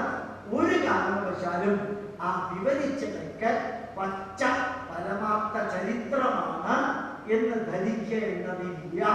വചോ വിഭൂതി അത് പാരമാർത്ഥ്യം, പരമാർത്ഥമാണെന്ന് ധരിക്കണ്ട. ഇനി നമുക്ക് 2-3 കഥകളൊന്നും എടുക്കാം. എങ്ങനെ ഈ കഥകൾ വിശകലനം ചെയ്യാം? ഞാനൊരു പ്രഹ്ലാദന്റെ കഥ എടുക്കാം. ഒരൊറ്റ വരിയിൽ ഉത്തരം പറയാം. നമ്മൾ പലപ്പോഴും വിചാരിക്കാറുണ്ട്, അച്ഛൻ നന്നായില്ലെങ്കിൽ മക്കൾ നശിച്ചു പോകുന്ന അങ്ങനെ ഒരു ധാരണ തെറ്റാണ്. ഹിരണ്യകശിപുവിന്റെ മകൻ എന്തൊക്കെ ഹിരണ്യകശിപു ചെയ്തു, മകനെ തന്റെ ലൈനിലേക്ക് കൊണ്ടുവരാൻ പ്രഹ്ലാദൻ വന്നില്ല. പ്രഹ്ലാദൻ നന്മയുടെ കൂട്ടത്തിൽ നിന്നു. അതുകൊണ്ട് ഈ ലോകത്തില് അച്ഛനോ അമ്മയോ മോശപ്പെട്ട വിഭാഗത്തിൽപ്പെടുന്ന ഒരു വ്യക്തിയാണെങ്കിൽ മക്കളും മോശപ്പെട്ട വിഭാഗത്തിൽ പെടുമെന്ന ധാരണ നമുക്ക് പാടില്ല. മക്കളെ നന്മയിലേക്ക് സ്വർഗത്തിലേക്ക് കൊണ്ടുപോകാൻ ആര് വിചാരിച്ചാലും സാധിക്കും. ഒരുപക്ഷെ അച്ഛനും അമ്മയും നല്ല രീതിയിൽ അവരോട് പെരുമാറിയിട്ടുണ്ടാവില്ല. അതാണ് എനിക്ക് സംഭവിച്ചത്. അടുത്ത നോക്കാം. ഹിരണ്യകശിപു എന്ന വ്യക്തി ഈശ്വരനെ ധ്യാനിച്ച് പ്രാർത്ഥിച്ചിട്ടാണ് വരം മേടിച്ചത്.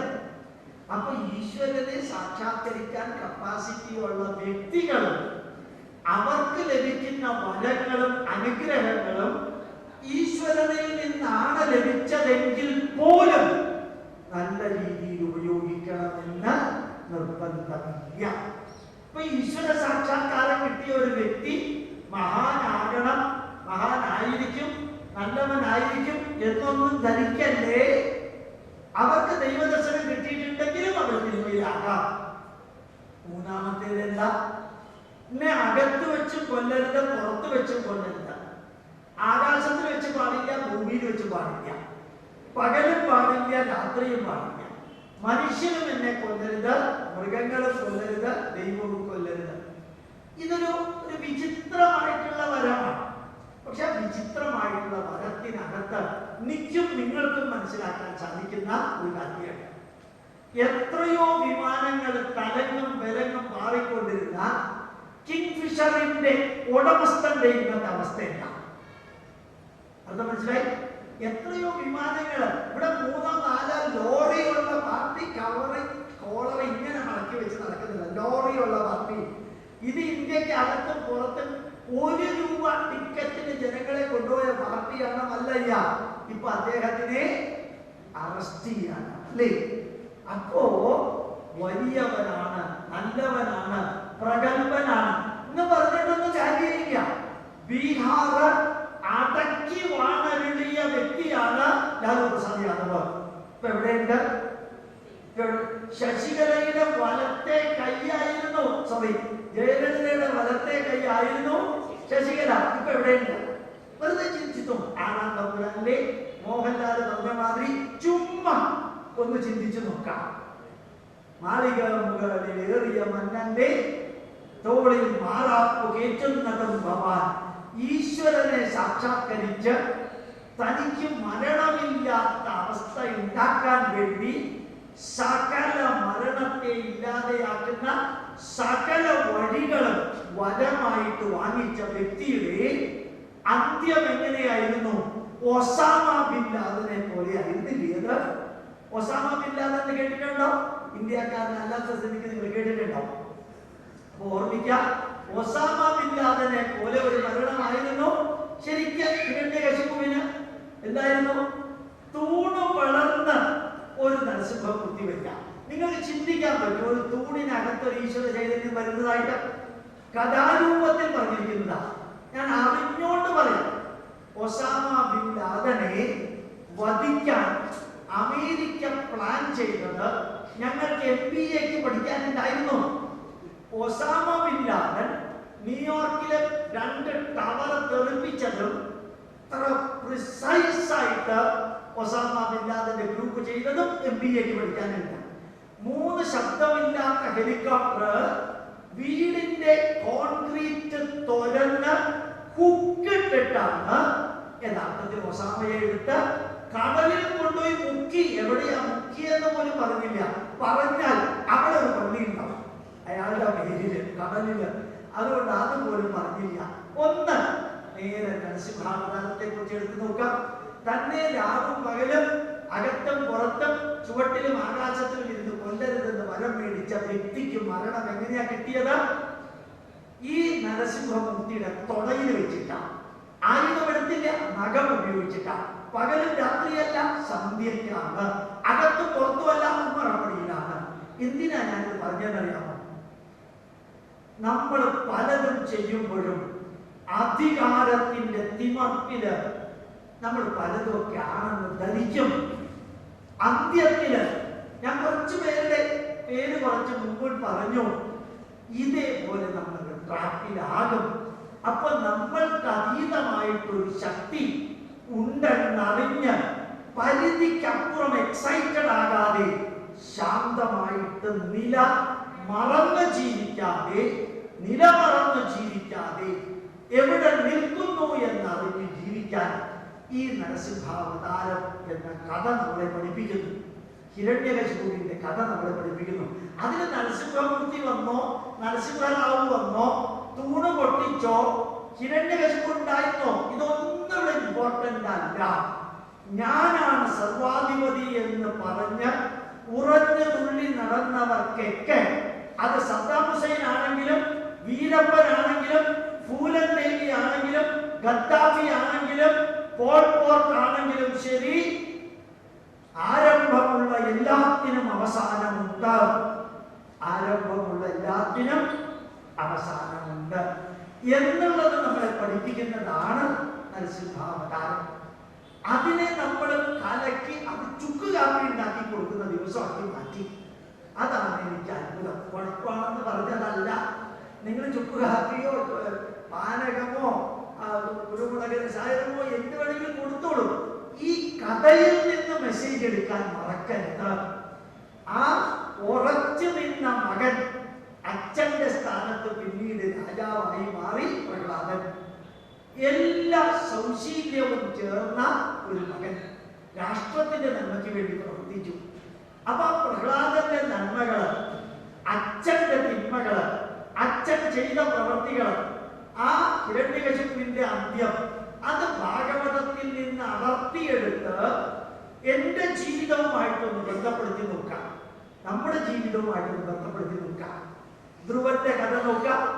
സുനീതി എന്ന അമ്മ, സുരുചി എന്ന രാജാവിന്റെ രണ്ടാമത്തെ ഭാര്യ, രാജാവിന്റെ മടിയിൽ സുരുചിയുടെ മകൻ കയറി ഇരുന്നപ്പോ സുനീതിയുടെ മകൻ കരഞ്ഞു, ധ്രുവൻ കരഞ്ഞു, അച്ഛന്റെ മടിയിൽ ഇരിക്കണമെന്ന്. സുരുചി എന്ന അമ്മ പറഞ്ഞു, നിന്റെ അച്ഛന്റെ മടിയിൽ നീ കയറിയിരിക്കണമെങ്കിൽ നിന്റെ ഗർഭത്തില് അടുത്ത ജന്മത്തിൽ നീ ജനിക്കണം. ഇത് നിങ്ങളാ പറയുന്നതെന്ന് വിചാരിക്കാം. എന്നിട്ട് ഞാൻ അടുത്ത വരി പറയാം. സുനീതി പറഞ്ഞത് എന്താണ്? അച്ഛന്റെ മടിയിൽ കയറിയിരിക്കാൻ. കുറെ കഴിഞ്ഞാൽ ഇവരൊക്കെ പോയതിനു ശേഷം നിന്നെ അച്ഛന്റെ മടിയിൽ ഞാൻ ഇരുത്താം എന്നല്ല സുനീതി പറഞ്ഞത്. സുനീതി പറഞ്ഞത് ഭാരതത്തിലെ 127 കോടി ജനതയ്ക്ക് ആപ്ലിക്കബിൾ ആയിട്ട് ഒരു സന്ദേശം. എന്താ അറിയോ? മകനെ, അച്ഛന്റെ മടിയിൽ കയറിയിരിക്കലാകരുത് ജീവിതത്തിന്റെ ലക്ഷ്യം. പരമമായ സത്യത്തെ നീ അന്വേഷിച്ചു പോവുക. പരമമായ സത്യത്തെ കണ്ടെത്താൻ ശ്രമിക്കുക. ചെറിയ ചെറിയ കാര്യങ്ങളല്ല ലക്ഷ്യമിടേണ്ടത്. ചെറിയ ചെറിയ കാര്യങ്ങൾക്ക് വേണ്ടി അല്ല പ്രവർത്തിക്കേണ്ടത്. പരമമായ ലക്ഷ്യമിടുക. നിങ്ങളുടെ മക്കളുടെ അടുത്തിൽ ഒന്ന് പറഞ്ഞു നോക്കാം.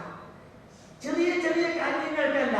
സാമ്പാറിന് ഉപ്പില്ല, മസാല ദോശയ്ക്ക് ടേസ്റ്റ് ഇല്ല, ഇതൊക്കെ സിമ്പിൾ സിമ്പിൾ കാര്യങ്ങളാണ്. ഇതൊക്കെ വിടണം. എന്നിട്ട് പരമമായ set your goal and work for that. സ്വാമി വിവേകാനന്ദൻ പറഞ്ഞതാ, ജീവിതത്തിൽ ഒരു പരമമായ ലക്ഷ്യം മുമ്പിൽ വെക്കുക. Set your goal and devote your life for that. Devote your life for that. ആ വിവേകാനന്ദൻ സമാധിയാകുന്നതിന് മുമ്പ് 39ാമത്തെ വയസ്സില് സമാധിയാകുന്നതിന് മുമ്പ് ശിഷ്യന്മാര് വിവേകാനന്ദനോട് ചോദിച്ചൊരു വരിയുണ്ട്. ഈ 39ാമത്തെ വയസ്സില് ഡയബറ്റിക്സിന്റെ പീക്കിന് വന്ന് 450 ഷുഗറായി അദ്ദേഹത്തിന്. അത്ര ഷുഗർ കയറി കൊളാപ്സ് ആവുന്ന നിമിഷം വരുമ്പോ ശിഷ്യന്മാർ ചോദ്യം ചോദിച്ചു, അങ്ങ് ഞങ്ങളോട് യാത്ര പറഞ്ഞു പോവാണെങ്കിൽ ഞങ്ങൾ ഇനി എന്താ ചെയ്യേണ്ടത്? വിവേകാനന്ദൻ പറഞ്ഞ വരി എന്താണെന്നോ? അടുത്ത 500 വർഷത്തേക്ക് ചെയ്യാനുള്ളത് ഞാൻ ചെയ്തിട്ടുണ്ട്, അത് നിലനിർത്തിയാൽ മതി. ലോകത്തിലെ ആരും അങ്ങനെ പറഞ്ഞിട്ടില്ല. അടുത്ത 50 വർഷത്തേക്കുള്ളത് ചെയ്തിട്ടുണ്ടെന്ന് എബ്രഹാം ലിങ്കൺ പറഞ്ഞിട്ടുണ്ട്. Abraham Lincoln, for the coming 50 years whatever is needed that I have done. വിവേകാനന്ദൻ പറഞ്ഞത്, for the next 500 years what should be done that I have done. Try to retain it there. അതൊന്ന് നിലനിർത്താം. ആ വിവേകാനന്ദനായ എന്നോടും നിങ്ങളോടും സുനീതി പറഞ്ഞ വരി indirectly പറഞ്ഞത് എന്തായിരുന്നു? അത് സെറ്റ് യുവർ ഗോൾ. ജീവിതത്തിൽ എന്താകണം എന്ന ലക്ഷ്യം മുമ്പിലിടുക. എന്നിട്ട് അതിനു വേണ്ടി പ്രവർത്തിക്കുക. മരിക്കുന്നവരെ ലക്ഷ്യത്തിന് വേണ്ടി പ്രവർത്തിക്കുക. ഞാൻ ഉറപ്പ് തരുന്നു, കൺവിക്ഷനോട് കൂടി പ്രവർത്തിച്ചാൽ എത്താൻ പറ്റാത്ത ഒരു സ്ഥലവും ഇന്ന് ഭാരത ഇല്ല. അതാ ഇത്രയും വലിയ പ്രളയം ഉണ്ടായിട്ട് അറിഞ്ഞുകൊണ്ട് ഗോപാലകൃഷ്ണൻ പറയുന്നു, ഒരു പൊന്നാടയും ഒരു ബൊക്കെയും ഒരു അവാർഡും ഒരു TV ഷോയും വരാതെ 2 ലക്ഷം സേവാഭാരതി പ്രവർത്തകർ പ്രവർത്തിച്ചത് ലക്ഷ്യം മുമ്പിൽ വെച്ചിട്ടാണ്. Set your goal and work for that. അവരാരിൽ നിന്നും ഒന്നും പ്രതീക്ഷിച്ചില്ല. കമ്മ്യൂണിസ്റ്റ് പാർട്ടിയുടെ പാർട്ടി ഓഫീസ് വരെ അവർ ക്ലീനാക്കി, പള്ളി ക്ലീനാക്കി, മസ്ജിദ് ക്ലീനാക്കി, ടോയ്ലറ്റ് വരെ ക്ലീനാക്കിയിട്ട് ഇറങ്ങി പോയപ്പോഴും അവർ ചിരിച്ചോണ്ട് പോയി. എന്താ? ജനനി ജന്മഭൂമിശ്ച സ്വർഗ്ഗാദവിഗരീയസി. ഈ രാഷ്ട്രത്തെയും ധർമ്മത്തെയും മുമ്പിൽ വെച്ച് പ്രവർത്തിച്ചവരാണ്. അതുകൊണ്ട് സുനീതി മകനായ ധ്രുവനോട് പറഞ്ഞത്, മകനെ, അച്ഛന്റെ മടിയിലിരിക്കൽ ആവരുത് ജീവിത ലക്ഷ്യം. ഞാൻ നിങ്ങളോട് പറയുന്നു, നിങ്ങളുടെ ജീവിതത്തിന്റെ 1/3 ഭാഗം ഞാൻ വ്യക്തികളെ ചൂണ്ടിക്കാണിച്ചിട്ടാ പറയുന്നത്, ഭാര്യാഭർത്താക്കന്മാരെ ചൂണ്ടിക്കാണിച്ചിട്ടല്ല, ഇൻഡിവിജ്വൽസിനെ ചൂണ്ടിക്കാണിച്ചിട്ട് ഞാൻ പറയാൻ ആഗ്രഹിക്കുന്നു. എന്റെ ജീവിതത്തിൽ പകർത്താത്തത് നിങ്ങളോട് പറയില്ല, നിങ്ങൾക്ക് പകർത്താൻ ബുദ്ധിമുട്ടുള്ളത് ഞാൻ പറയില്ല. നിങ്ങളുടെ ജീവിതത്തിന്റെ 1/3 ഭാഗം നിങ്ങൾക്ക് വേണ്ടി ജീവിക്കാം. നിങ്ങൾക്ക് വേണ്ടി ജീവിക്കാം. നിങ്ങൾക്ക് ഇപ്പോൾ ഒരു ഐസ്ക്രീം കഴിക്കണമെന്ന് തോന്നുകയാണെങ്കിൽ അത് കഴിച്ചിട്ടേ രാത്രി ഉറങ്ങാൻ പാടുള്ളൂ. നിങ്ങൾക്ക് എന്തെങ്കിലും ഒരു സിനിമ കാണുമ്പോൾ അത് ഇന്ന് കാണുക. നിങ്ങൾക്ക് വേണ്ടി spend your 1/3 energy, money and time. Energy, money and time 1/3 for yourself, 1/3 for your family, 1/3 for the nation. ഉറപ്പിച്ചു പറയുന്നു ഞാൻ, ഈ രാഷ്ട്രത്തിന് വേണ്ടി നിങ്ങളുടെ ഊർജം, സമയം, സമ്പത്തിന്റെ 1/3 ഭാഗം, 1/3 ഭാഗം കുടുംബത്തിന്, 1/3 ഭാഗം നിങ്ങൾക്ക്. ഇപ്പൊ ഇവിടെ കൂടിയിരിക്കുന്ന വ്യക്തികളുടെ പ്രായത്തിന്റെ അടിസ്ഥാനത്തിലാണ് ഞാനിത് പറഞ്ഞത്. ഏജ് നോക്കിയിട്ടാണ് പറഞ്ഞത്. വളരെ ചെറുപ്പക്കാരുടെ കാര്യമല്ല, മിഡിൽ ഏജിന് താഴെ ഇരിക്കുന്നവരുടെ കാര്യവുമല്ല, കുട്ടികളുടെ കാര്യമല്ല, വിദ്യാർത്ഥികളുടെ കാര്യമല്ല, ഇപ്പൊ ഇവിടെ ഇരിക്കുന്നവരുടെ കാര്യം. വ്യക്തിധർമ്മം, കുടുംബധർമ്മം, സമൂഹധർമ്മം, രാഷ്ട്രധർമ്മം, 4ആയിട്ട് ജീവിതത്തെ തിരിക്കുക. വ്യക്തിധർമ്മം, കുടുംബധർമ്മം, സമൂഹധർമ്മം, രാഷ്ട്രധർമ്മം, അതിൽ പ്രവർത്തിക്കാം. അത് ഈ ധ്രുവനോട് അമ്മ പറഞ്ഞത്. ധ്രുവൻ കാട്ടിൽ പോയി തപസ് ചെയ്തു. തിരിച്ചു വന്നപ്പോ ധ്രുവന്റെ അച്ഛൻ, അമ്മ മകനെ 2 കൈയും നീട്ടി സ്വീകരിച്ചത് എങ്ങോട്ടറിയോ? നേരെ രാജസിംഹാസനത്തിലേക്ക്. അച്ഛന്റെ മടിയിൽ ഇരിക്കൽ ആയിരുന്നു ലക്ഷ്യമെങ്കിൽ അതിനേക്കാൾ വലിയ രാജസിംഹാസനത്തിൽ ഇരിക്കാനുള്ള നല്ല വിധി ഉണ്ടാകുമായിരുന്നു ധ്രുവന്. അതുകൊണ്ട് നിങ്ങൾ മക്കൾക്ക് ചെറിയ ചെറിയ കാര്യത്തിന് വേണ്ടിയിട്ട് അവരെ മോട്ടിവേറ്റ് ചെയ്യരുത്. വലിയ കാര്യത്തെ ലക്ഷ്യം വെച്ച് കൊടുക്കാം.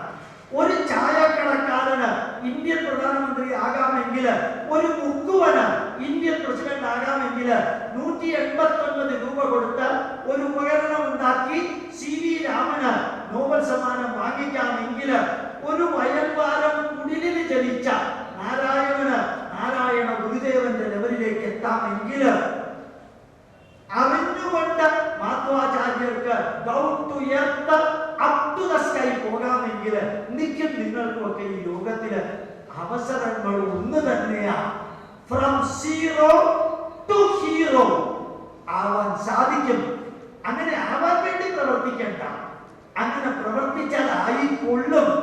പ്രവർത്തിച്ചാൽ ഞാൻ എനിക്ക് വേണ്ടി ജീവിക്കുന്നു, അല്ല ഞാൻ നമുക്ക് വേണ്ടി ജീവിക്കുന്നു. അതിന് നമ്മളുടെ കുറെ കാര്യങ്ങൾ ത്യജിക്കേണ്ടി വരും. അതൊക്കെ ഇതിന്റെ ഭാഗം. ചിലപ്പോ വേദന അനുഭവിക്കേണ്ടി വരും. രമണ മഹർഷി ജീവിതം മുഴുവനും സമൂഹത്തിന് വേണ്ടി ജീവിച്ചിട്ടും ഇവിടെ ഉണ്ടായ ക്യാൻസർ അത്രയ്ക്ക് പുഴുവരിക്കുന്നുണ്ടായിരുന്നു രമണ മഹർഷിയുടെ. രാമകൃഷ്ണ പരമഹംസർ ക്യാൻസർ വന്നിട്ടാണ് മരിച്ചത്. വിവേകാനന്ദൻ ഡയബറ്റിക്സ് വന്നിട്ടാണ് സമാധിയായത്. അതുപോലെ ശങ്കരാചാര്യര് ഫിസ്റ്റുല വന്നിട്ടാണ്. നാരായണ ഗുരുദേവൻ മൂത്ര തടസ്സത്തിന്റെ വേദന കൊണ്ട് അയ്യോ എന്ന് നിലവിളിച്ചിട്ടാണ്. അതൊക്കെ ജീവിതത്തിന്റെ ഭാഗം. പക്ഷേ അവര് ചെയ്യുന്ന പ്രവൃത്തികൾ അതൊക്കെയാണ് നമുക്ക് മാതൃകയാവേണ്ടത്. Set your goal and work for that. ജഡഭരതന്റെ കഥയുടെ ഭാഗവതത്തില് അത് പലപ്പോഴും പറഞ്ഞു കൊടുക്കുന്ന രീതിയിലൊന്നുമല്ല. മുക്തസംഗസമാചര. സർവസംഗ പരിത്യാഗിയായ ജഡഭരതന്റെ പുറത്ത് രഘുഗണൻ തോന്നുന്നു ദേവരാജാവ്, ടെമ്പററി ആയിട്ട് ദേവരാജാവായിട്ടുള്ള വ്യക്തി തന്റെ കട്ടിലെടുത്ത് വെച്ചു. ആ കട്ടിലും കൊണ്ട് ഈ ജഡഭരതൻ ഇങ്ങനെ പോവാൻ മുകളിലിരുന്നോണ്ട് പറയാണ്, സർപ്പ വേഗം നടക്ക. യാതൊരു ഫീലിംഗും ഇല്ലാതെ സ്പീഡിൽ നടന്നു. കട്ടിൽ ചാടി ഇയാൾ വീണത് സർപ്പമായി മാറി. എന്നൊരു കഥ, അതൊരു കഥയാണ്. ഉടനെ ജഡഭരതൻ ഉപദേശം കൊടുക്കാൻ, ഈ ജീവിതം എന്ന് പറയുന്നത് വാശി, പക, വിദ്വേഷം, അസൂയ, അഹങ്കാരം ഇതിന്റെയൊക്കെ നിറകുടമായി മാറരുത്. ധന്യമായ ജീവിതത്തിൽ നയിക്കണം. ജഡഭരതൻ കൊടുക്കുന്ന ഉപദേശമുണ്ട്. നേരത്തെ നോക്കുകയാണെങ്കിൽ നരസിംഹമൂർത്തി പ്രഹ്ലാദന് കൊടുക്കുന്ന ഉപദേശമുണ്ട്. എന്തുപദേശ? രാജ്യം എങ്ങനെ ഭരിക്കണം എന്നുള്ള ഉപദേശം. അതല്ലാണ്ട് സ്വർഗത്തിലേക്ക് എങ്ങനെ പോകണം എന്നുള്ള ഉപദേശമൊന്നും അല്ല. ഭഗവാൻ കൃഷ്ണൻ ഭഗവത്ഗീതയിൽ അർജുനനോട് സ്വധർമ്മം അഭിജാപേക്ഷ നവികമ്പിതു മഹതി ധർമാദിയുദ്ധശ്രേയോന്യക്ഷത്രിയസ്യ നവിദ്യതേ. നിന്റെ ധർമ്മം രാഷ്ട്രത്തെ രക്ഷിക്കാൻ, നീ ഇപ്പൊ അതിനെ കുറിച്ച് മാത്രം ചിന്തിച്ചാൽ മതി എന്നാണ് കൃഷ്ണൻ അർജുനനോട് പറഞ്ഞത്. തപസ്യയില് സ്വർഗത്തിലേക്ക് പോകാൻ, ഹിമാലയത്തിലേക്ക് പോകാൻ അല്ല പറഞ്ഞത്. അപ്പൊ ജഡഭരതൻ ആ രഘുഗണനോട് പറഞ്ഞത് ധന്യമായിട്ട് രാജ്യം ഭരിക്കേണ്ടത് എങ്ങനെ, നന്മയുണ്ടാകേണ്ടത് എങ്ങനെ. അപ്പൊ കഥകൾക്കകത്തുപദേശങ്ങളുണ്ട് ഭാഗവതത്തില്, കഥകൾക്കകത്ത് ഉപദേശങ്ങളുണ്ട് ഭാഗവതത്തില്. അത് കേൾക്കുക, ഓരോന്നും എടുക്കുക. മഹാബലിയുടെ കഥ ഭാഗവതത്തിലുണ്ട്, പ്രാചീന വർഗീസിന്റെ കഥ ഭാഗവതത്തിലുണ്ട്, ശ്രീകൃഷ്ണൻ തന്നെ അനുഭവിക്കുന്ന പല കഥകൾ ഭാഗവതത്തിലുണ്ട്. യഥാർത്ഥത്തില് ഗജേന്ദ്രമോക്ഷം ആനയുടെ കഥയല്ല, ആനയുടെ കഥയാണെന്നാ പറഞ്ഞ് മനസ്സിലാക്കി തന്നിരിക്കുന്നത്. അതൊരു രാജാവിന്റെ കഥയാണ്. നമ്മുടെ പുരാണങ്ങളിലും മൃഗങ്ങളുടെ കഥകളില്ല. ഞാൻ നേരത്തെ പറഞ്ഞു, ഭാഗവതത്തിലെ 60,000 ശ്ലോകങ്ങള്, 65,000 ശ്ലോകങ്ങൾ പാണ്ഡവരുടെയും കൗരവരുടെയും അനുഭവങ്ങള്, 60,000 ശ്ലോകങ്ങള് പക്ഷിമൃഗാദികളുടെ കഥകളാണ് മഹാഭാരതത്തില്. അതിൽ ആമയും മുയലിന്റെയും കഥ മഹാഭാരതത്തിലുള്ളതാണ്, മുയലിന്റെയും സിംഹത്തിന്റെയും കഥ മഹാഭാരതത്തിലുള്ളതാണ്, ആട്ടിൻകുട്ടിയുടെയും ചെന്നായിയുടെയും കഥ മഹാഭാരതത്തിലുള്ളതാണ്, കാക്കയുടെയും മൂങ്ങയുടെയും കഥ മഹാഭാരതത്തിലുള്ളതാണ്. അങ്ങനെ മൃഗങ്ങളുടെ കഥ ഭാഗവതത്തിലില്ല. അസുരന്മാരായ മനുഷ്യരുടെ കഥ, രാക്ഷസന്മാരായ മനുഷ്യരുടെ കഥ, രാജ്യം ഭരിക്കുന്ന രാജാക്കന്മാരുടെ കഥ, തപസ്യ ചെയ്യുന്ന ഋഷിമാരുടെ കഥ, അതുപോലെ തന്നെ തിന്മ ചെയ്യുന്ന വ്യക്തികളുടെ കഥ. എന്താ ഭാഗവതത്തിൽ നിന്ന് പഠിക്കേണ്ടത്? ഒറ്റ വരിയിൽ പോകാതെ കൃഷ്ണൻ ഉത്തരം പറയാം. നന്മ നിറഞ്ഞ മനസ്സുള്ളവൻ എന്ത് സംഭവിക്കുന്നു, തിന്മ നിറഞ്ഞ മനസ്സുള്ളവൻ എന്ത് സംഭവിക്കുന്നു എന്ന് കഥാരൂപത്തിൽ നമുക്ക് പറഞ്ഞു തരുന്നതാണ് ഭാഗവതം. അതനുസരിച്ച് പറഞ്ഞു കൊടുക്കാൻ ആൾക്കാരുണ്ടെങ്കിൽ അത് കേൾക്കാൻ ആൾക്കാരുണ്ടാവും. ഭക്തിയുടെ ഓവർഡോസ് കൊടുത്ത് അതിനെ വികലമാക്കിയാൽ കേൾക്കാൻ ആൾക്കാരുണ്ടാവില്ല. രണ്ട് കാരണം. ഒന്ന്, ശ്രീശുക ബ്രഹ്മഋഷി ഭാഗവതം പറഞ്ഞു കൊടുത്തത് ഋഷികേശില മഹർഷിമാരുടെയും ദേവന്മാരുടെയും സാന്നിധ്യത്തിലാണ് ശ്രീശുക ബ്രഹ്മഋഷി ആദ്യം ഭാഗവതം പറഞ്ഞു കൊടുത്തത്.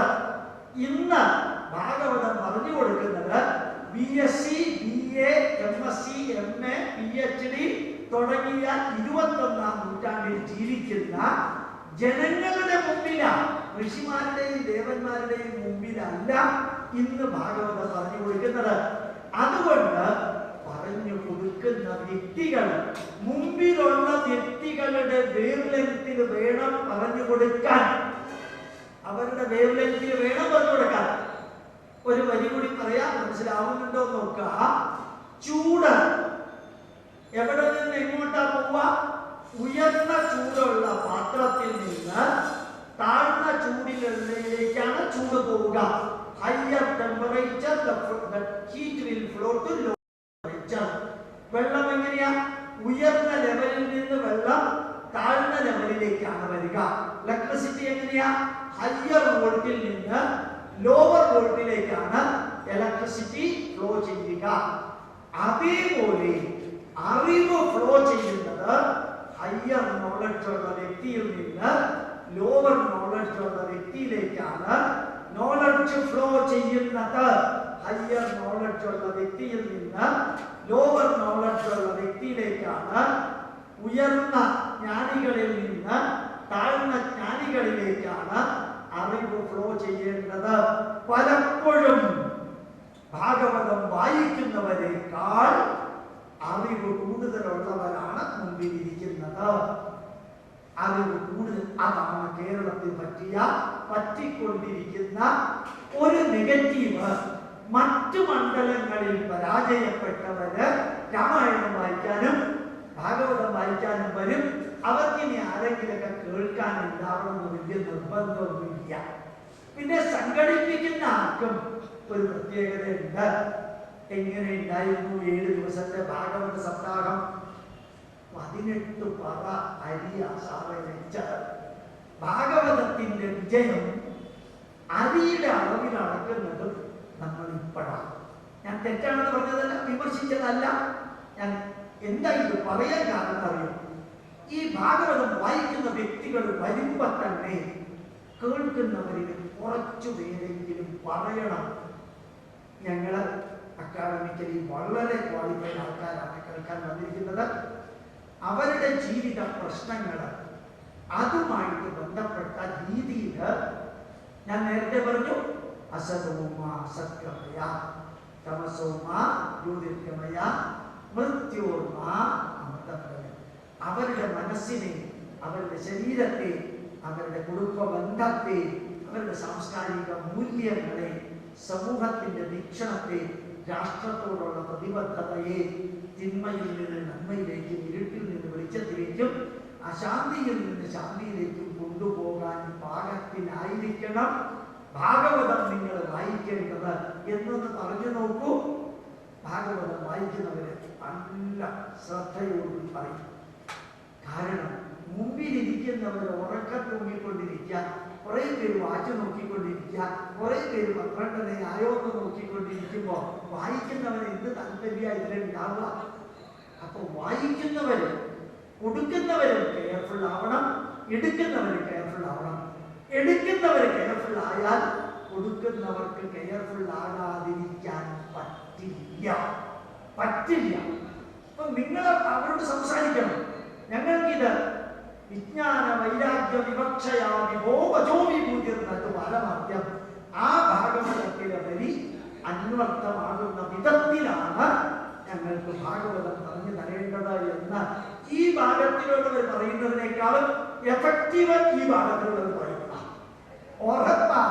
നിങ്ങൾ ചിരിച്ചുകൊണ്ട് സ്വാമി ഞങ്ങൾ ഭാഗവതം കേട്ടിട്ടുണ്ട്. ഞാൻ അടുത്ത കാലത്ത് തിരുവല്ലയിലെ അമ്പലത്തിൽ പോയി കഥ പറയല്ല. അത് 56ാമത്തെ വർഷം ആ അമ്പലത്തിൽ ഭാഗവതം വായിക്കുന്നത്. പക്ഷെ ഞാൻ കേറിയപ്പോ MA സംസ്കൃതം പഠിച്ച ഒരു വ്യക്തിയാണ് ഭാഗവതം വായിക്കുന്നത്. ഉപനിഷത്തുക്കൾ അങ്ങോട്ട് അടിച്ച് കലക്കാണ് മനുഷ്യൻ. ഇംഗ്ലീഷും മലയാളവും സംസ്കൃതവും ചേർത്ത് അകത്തുള്ളവര് എങ്ങനെ ഇരിക്കണേ അറിയോ?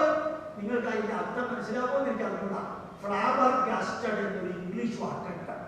ഞെട്ടിത്തെറിച്ച മാതിരിയാ മുമ്പിൽ ആൾക്കാരിരിക്കുന്നേ. മുമ്പിൽ ഞാൻ കണ്ടതാ, കണ്ടൊന്നുമല്ല, 2 ആഴ്ച മുമ്പ്. അത്രയും ഗംഭീരായി. എന്നിട്ട് അദ്ദേഹം പറഞ്ഞത് എന്താറിയോ? സാറേ, ഈ മുമ്പിലിരിക്കുന്ന ആൾക്കാർക്ക് ഉടക്ക വിദ്യയൊന്നും ഇവിടെ ചെലവാകില്ല. ഇത്രയും കാലം ഭാഗവതം കേട്ടതാ. അവര് നേരത്തെ തന്നെ വന്ന് പറയും, തറ കഥകളും തറ എക്സ്പ്ലനേഷനും തന്നല്ലേ ഞങ്ങൾ കുറെ കാലമായിട്ട് കേൾക്കുകയാണ്. അതുകൊണ്ട് ഇയാൾ തുടങ്ങിയത് തന്നെ ഉപനിഷത്തിന്റെ ലെവലില്ല. ഞാൻ പറഞ്ഞില്ലേ, എവല്യൂഷനാണ് മറ്റു മതങ്ങളില്, നമുക്ക് ഡെവല്യൂഷനാണ്. ഉപനിഷത്താ ഏറ്റവും മുകളില്, പിന്നെ വേദം, പിന്നെ വാൽമീകി രാമായണം, പിന്നെ മഹാഭാരതം, പിന്നെ അവർക്ക് നമ്മുടെ പുരാണങ്ങള്. അപ്പോ നമുക്ക് ഈ സമൂഹത്തിൽ അടിപൊളി മാറ്റം ഉണ്ടാക്കണം. വെറുതെ സാക്ഷിഭാവത്തിൽ ഇരുന്നാൽ പോരാ. 24 വർഷം ഫൈറ്റ് ചെയ്തിട്ടാ നമ്പി നാരായണൻ ഈ ലെവലിൽ എത്തിയത്. അതിൽ 50 ലക്ഷം കിട്ടിയോ 30 ലക്ഷം കിട്ടിയോ അതൊക്കെ വേറെ. പക്ഷെ പച്ചക്ക് സത്യം പുറത്തേക്ക് കൊണ്ടുവരാൻ സാധിച്ചു അദ്ദേഹത്തിന്. നമുക്ക് മാറ്റണം. നമ്മൾ മാറിയാൽ മാത്രം പോരാ, മറ്റുള്ളവരെ മാറ്റണം. ആ മാറ്റാൻ നമുക്കിവിടെ വത്തിക്കാനിലെ ബിഷപ്പോ, ജലന്ധറിലെ പോപ്പോ, കൊട്ടിയൂര് അതുപോലെയുള്ള ബിഷപ്പോ, 100 കോടി മുഖ്യ കർദിനാളോ ഒന്നും നമുക്ക് വേണ്ട. നമ്മൾ തന്നെ മതി. എന്തിനാ പരമാചാര്യന്മാരൊക്കെ? അവരിരിക്കട്ടെ, വേണ്ടെന്നല്ല. അവരല്ല അവസാനത്തെ വാക്ക് തരേണ്ടത്, ഉണ്ടാക്കേണ്ടത് നമ്മളാണ്. ഉദ്ധരേ ആത്മനാത്മാനം. അവനവനെ അവനവൻ ഉദ്ധരിക്കുക, അവനവന്റെ കുടുംബത്തെ അവനവൻ ഉദ്ധരിക്കുക, അവനവന്റെ സംസ്കാരത്തെ അവനവൻ ഉദ്ധരിക്കുക, അവനവന്റെ സമൂഹത്തെ അവനവൻ ഉദ്ധരിക്കുക, അവനവന്റെ രാഷ്ട്രത്തെ അവനവൻ ഉദ്ധരിക്കുക. ഉദ്ധരേ ആത്മനാത്മാനം ന ആത്മാനം അവസാനയേത്. Never degrade you, never belittle you, never make fun of yourself. ആത്മൈവ ഹ്യാത്മനം ബന്ധുവോ ആത്മൈവ രിപുരാത്മന. നമ്മുടെ ബന്ധുക്കൾ നമ്മൾ തന്നെയാണ്. നമ്മുടെ ശത്രുക്കൾ നമ്മളാകാതെ ഭാരതത്തെ തിരിച്ചു കൊണ്ടുവരിക, ഈ രാഷ്ട്രത്തെ തിരിച്ചു കൊണ്ടുവരാൻ നമ്മൾ വിചാരിച്ചാൽ സാധിക്കും. 11 അവതാരങ്ങളാണ് മഹാവിഷ്ണുവിന്. നിങ്ങൾ കേട്ടിട്ടുണ്ടാവും.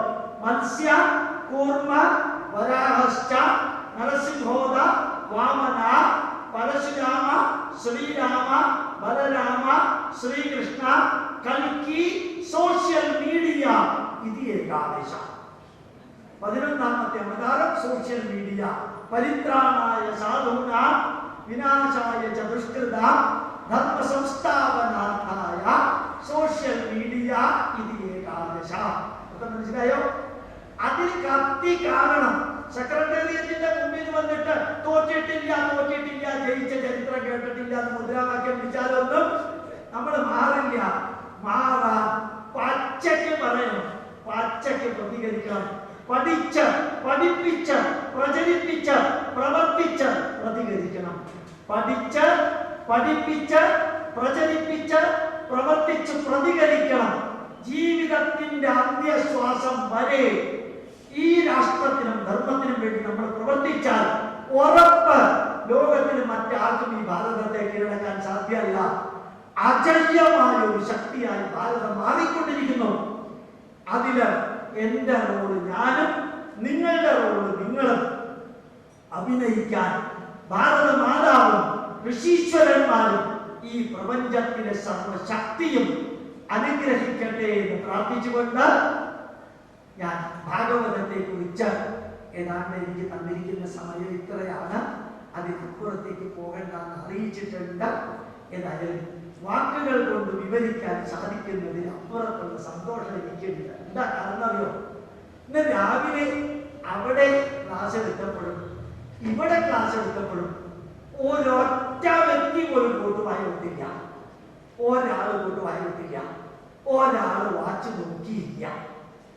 3 പേര് ഔദ്യോഗിക ഉത്തരവാദിത്വത്തിന് പോകുമെന്ന് പരോക്ഷമായിട്ട് അറിയിച്ചിരുന്നു. അവർ പോയതല്ലാതെ മറ്റൊരു വ്യക്തിയും പോയില്ല.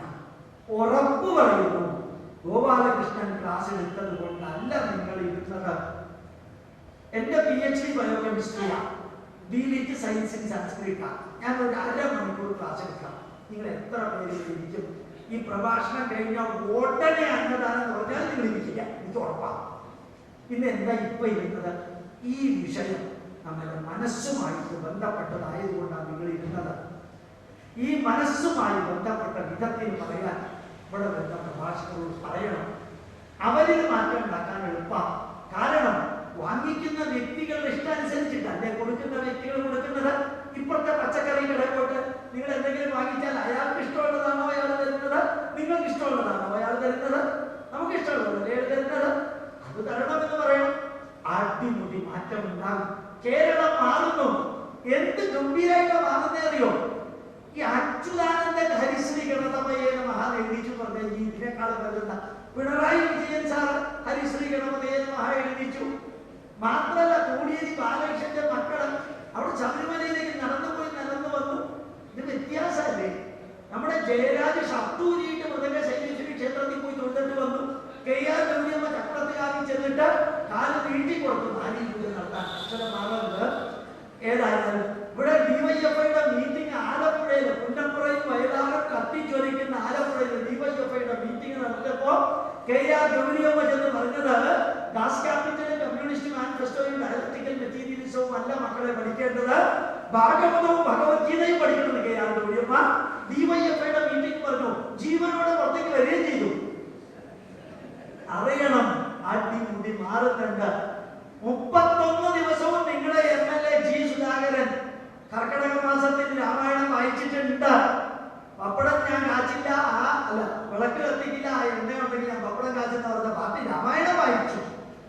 ഇതാണ് മാറ്റം. അറിയാതെ നീ ആദിയിലേക്ക് ഒഴുകും, അറിയാതെ നീ ആദിയിലേക്ക് ഒഴുകും. ഇവരെ ഒഴുക്കണം. നിങ്ങൾ ഏത് രാഷ്ട്രീയ പാർട്ടി, അതൊക്കെ നിങ്ങളുടെ സ്വാതന്ത്ര്യം. ഇടതുപക്ഷോ വലതുപക്ഷോ മധ്യപക്ഷോ, അതൊക്കെ നിങ്ങളുടെ സ്വാതന്ത്ര്യം. ഭാരതത്തിന്റെ മക്കളാണ്. 127 കോടി ജനതയിൽ ഒരാളാണ് നമ്മള്. അതുകൊണ്ട് ഈ രാഷ്ട്രത്തിനും ധർമ്മത്തിനും വേണ്ടി പ്രവർത്തിക്കാൻ സാധിക്കട്ടെ എന്ന് പ്രാർത്ഥിച്ചുകൊണ്ട്, പഠിക്കാൻ ആഗ്രഹമുള്ളവർക്ക് 5 വേദങ്ങളും ഒറ്റ CD-യിൽ ലോകത്തിൽ ആരും ഇറക്കിയിട്ടില്ല. 180 മണിക്കൂറുള്ള CD, ഒറ്റ CD. 5 വേദം, ഋഗ്വേദം, കൃഷ്ണയജുർവേദം, ശുക്ലയജുർവേദം, സമവേദം, അധർവവേദം. വേദം പഠിക്കാനുള്ള CD പുസ്തകവും ഉണ്ട്. കുറെ പെൻഡ്രൈവ് ഉണ്ട്, കുറെ പുസ്തകങ്ങൾ. നിങ്ങൾ വാങ്ങിക്കണം നിർബന്ധമില്ല. പക്ഷെ മൊബൈൽ നമ്പർ തരണം, വാട്സപ്പിൽ ഇടാൻ, ഡെയിലി മെസ്സേജ് എത്തിക്കാനായിട്ട്. പിന്നെ അതിനൊന്നിനും കോപ്പി റൈറ്റ് ഇല്ല. എത്ര കോപ്പി എടുത്ത് എത്ര പേർക്ക് കൊടുക്കാൻ സാധിക്കുമോ കൊടുക്കാൻ സാധിക്കട്ടെ എന്ന് പ്രാർത്ഥിച്ചുകൊണ്ട്, ധന്യമായ ഈ വേദിയില് 10 സെക്കൻഡ് ഒരു പ്രാർത്ഥന. ഓം ദേവതാഭ്യ പിതൃഭ്യശ്ച മഹായോഗീഭ്യ ഏവച നമസ്വധായൈ സ്വാഹായൈ നിത്യമേവ നമോ നമഃ. ഈ പ്രപഞ്ചത്തെ മുഴുവനും നിയന്ത്രിക്കുന്ന മഹാ തേജസ്സേ, നിന്റെ മുമ്പിൽ കൈകൂപ്പി നിന്നുകൊണ്ട് ഞങ്ങൾക്ക് ഈ ഭൂമിയിൽ വന്ന ജീവിതം ആസ്വദിക്കാൻ അവസരം നൽകിയ മാതാപിതാക്കളെ, പിതൃക്കളെ, നിങ്ങളുടെ മുമ്പിൽ കൈകൂപ്പി നിന്നുകൊണ്ട് ഈ ഭാരതീയ പൈതൃകം ലോകമെമ്പാടും എത്തിക്കാൻ ജീവിതം ഒഴിഞ്ഞു വെച്ച യോഗീശ്വരന്മാരെ, ഋഷീശ്വരന്മാരെ നിങ്ങളുടെ മുമ്പിൽ കൈകൊണ്ട്, ഞങ്ങളിൽ ഓരോരുത്തരുടെയും അകത്തും പുറത്തും നിറഞ്ഞു നിൽക്കുന്ന മഹാചൈതന്യമേ, നിന്റെ മുമ്പിൽ കൈകൂപ്പി നിന്നുകൊണ്ട് ഞങ്ങൾ ഒരുമിച്ച് പ്രാർത്ഥിക്കുന്നു. നിത്യവും നിത്യവും നിത്യവും ഞങ്ങളുടെ പ്രണാമം പ്രണാമം പ്രണാമം. ദീർഘ ആയുരാരോഗ്യ ഐശ്വര്യാണാം അഭിവൃദ്ധിരസ്തു ഉത്തരോത്തരാഭിവൃദ്ധിരസ്തു ഇതി അഹം പ്രാർത്ഥയാമി. ദീർഘായുസ്സും ആരോഗ്യവും ഐശ്വര്യവും സമ്പൽ സമൃദ്ധിയും ഈ ഭാഗവതം സംഘടിപ്പിക്കുന്ന എല്ലാവർക്കും, അവരുടെ കുടുംബാംഗങ്ങൾക്കും, സമ്പൂജ്യനും ആരാധ്യനുമായ ഗിരിരാജൻ ജ്യേഷ്ഠൻ ഇവിടെയുണ്ട്. ഞങ്ങൾ തമ്മിലുള്ള ബന്ധം ദശാബ്ദങ്ങളോളമായിരുന്നു. അതുപോലെ തന്നെ അന്തൻ സാറിവിടെ ഉണ്ടായിരുന്നു കുടുംബസമേതം. എനിക്ക് തോന്നുന്നു സുധാകരൻ വിളിച്ചിട്ടായിരിക്കും പോയതെന്ന്. അത് നല്ലത് തന്നെയാണ്. ഏതാണ് ഇത്രയും ധന്യമായ ഈ മഹായജ്ഞം ഇനിയുള്ള 7 ദിവസം ഏറ്റവും ഉജ്ജ്വലമാക്കാൻ നിങ്ങൾക്ക് ഓരോരുത്തർക്കും, അതിന്റെ പുറകിൽ പ്രവർത്തിക്കുന്നവർക്കും, അവരുടെ കുടുംബാംഗങ്ങൾക്കും സാധിക്കട്ടെ എന്ന് പ്രാർത്ഥിച്ചുകൊണ്ട്, ഈ ഹാളില് ഇത്രയും ധന്യമായൊരു പ്രശ്നം നടത്താൻ എന്നെ ക്ഷണിച്ച ഭാരവാഹികൾക്കും ദീർഘായുസ്സും ആരോഗ്യവും ഐശ്വര്യവും സമ്പൽ സമൃദ്ധിയും ഈ പ്രപഞ്ചത്തെ നിയന്ത്രിക്കുന്ന ശക്തിയും നമ്മുടെ ഋഷീശ്വരന്മാരും ഭാരത മാതാവ് നൽകട്ടെ എന്ന് ഗോപാലകൃഷ്ണൻ വീണ്ടും വീണ്ടും പ്രാർത്ഥനയോടുകൂടി അഭ്യർത്ഥിക്കുന്നു. പ്രണാമം, നമസ്കാരം.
വന്നിരുന്നു അന്ന് വീട്ടിലേക്ക് വന്നിരുന്നു അവിടെ പോയി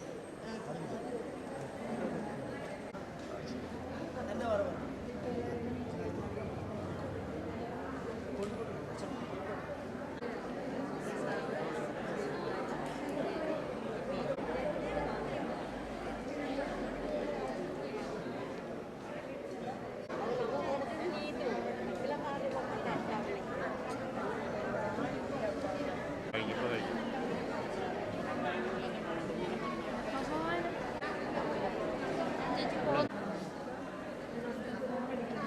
ഫോൺ എന്താ